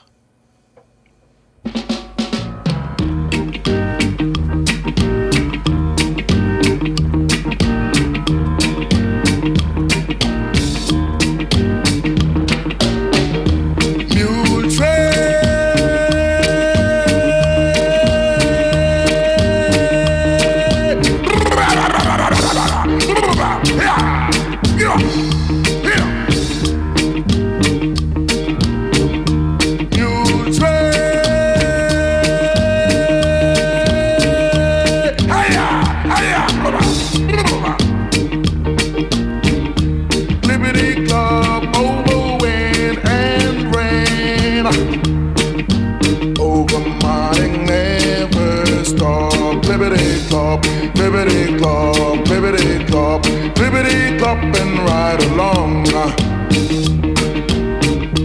Mule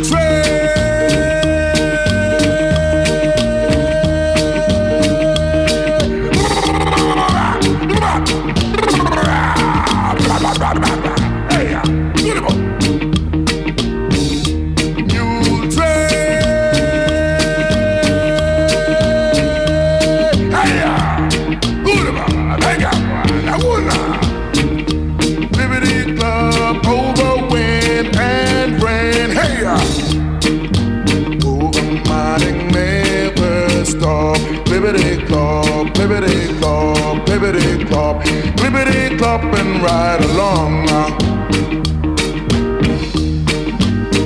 For there's a bunch of ripe banana for the folks on up the corner, a bundle of summer socks for the Reverend Mr. Black. Get along.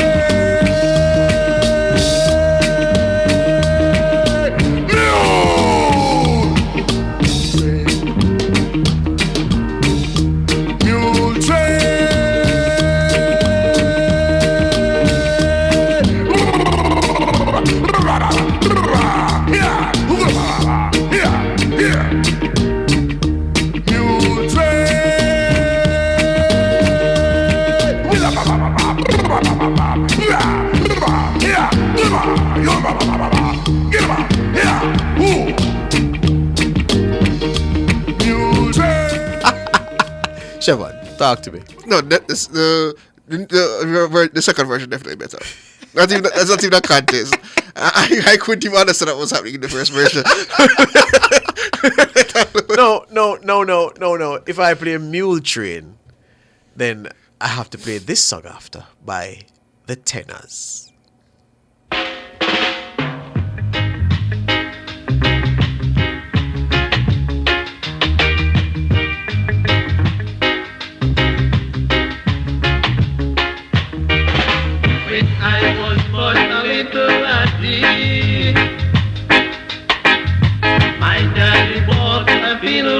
me. And the only tune that I could play, yes sir, the only tune that I could play was Ride Your Donkey.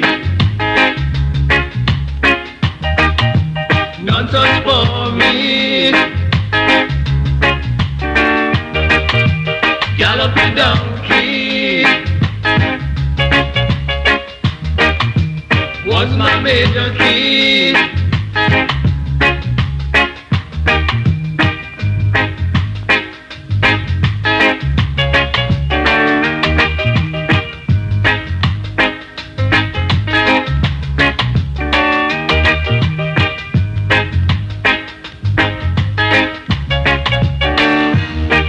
Because deep within his heart, and he knew I was smart.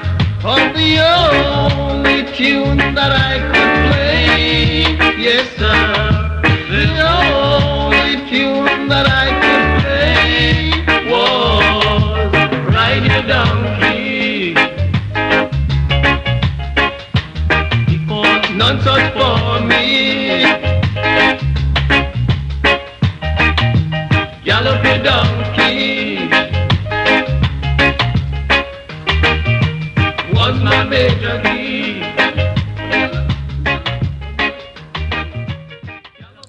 All right. So if I play Mule Train, then Ride the Donkey. Clearly, I have to play one now about a horse. Let's hear the Pioneers. Long shot.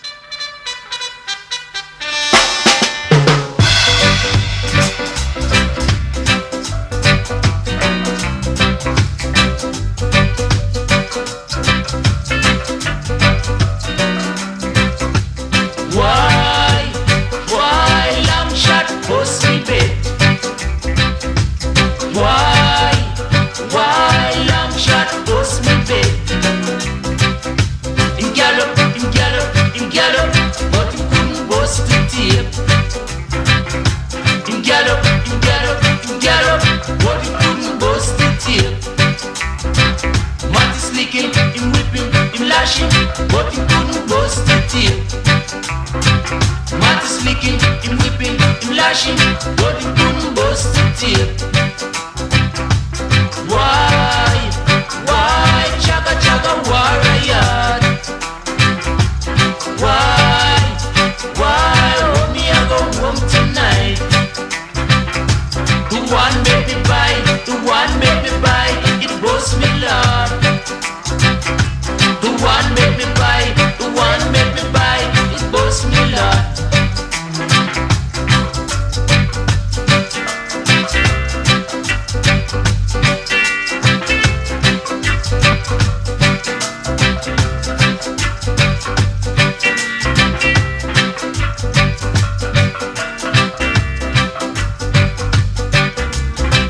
Quick step chief minister, my son Jumpy unreal. Quick step chief minister, my son Jumpy unreal. When me look, not a long shot lord. When me look, not a long shot lord. Why, chugga chugga warrior? Why, hold me I go home tonight? A chugga warrior. A chugga. All right, the Pioneers here, Sidney Crooks and Jackie Robinson. They're singing about a horse, Trevor, a real horse called Longshot. As soon as much. Who held the record, well, still holds the record. The most races by a horse in Jamaican history. He ran 202 times. He raced 202 times. And on his 203rd race, he dropped dead in the race. So that's what they were singing about. They bet on Longshot that day. Longshot dropped down dead. Money gone. Money dead. Yeah? Anyway, we're ending on an up-tempo note. Siobhan, you can say your goodbyes before I drop the last song. Goodbye to our YouTubers, our listeners, my friends in Radio Land and on YouTube. Thank you all for joining us today. It has been quite a week, and we'll be Here next week to do it all again. Thanks to Andrew Glenn Anderson, or Tech Up, or super producer Dana Davey, and all my friends and compatriots in the newsroom led by the capable Cara Powell. I am Siobhan Campbell. And my name is George Davis. I leave you with the 6 and the 7 books, Toots and the Maytals. The 6 and the 7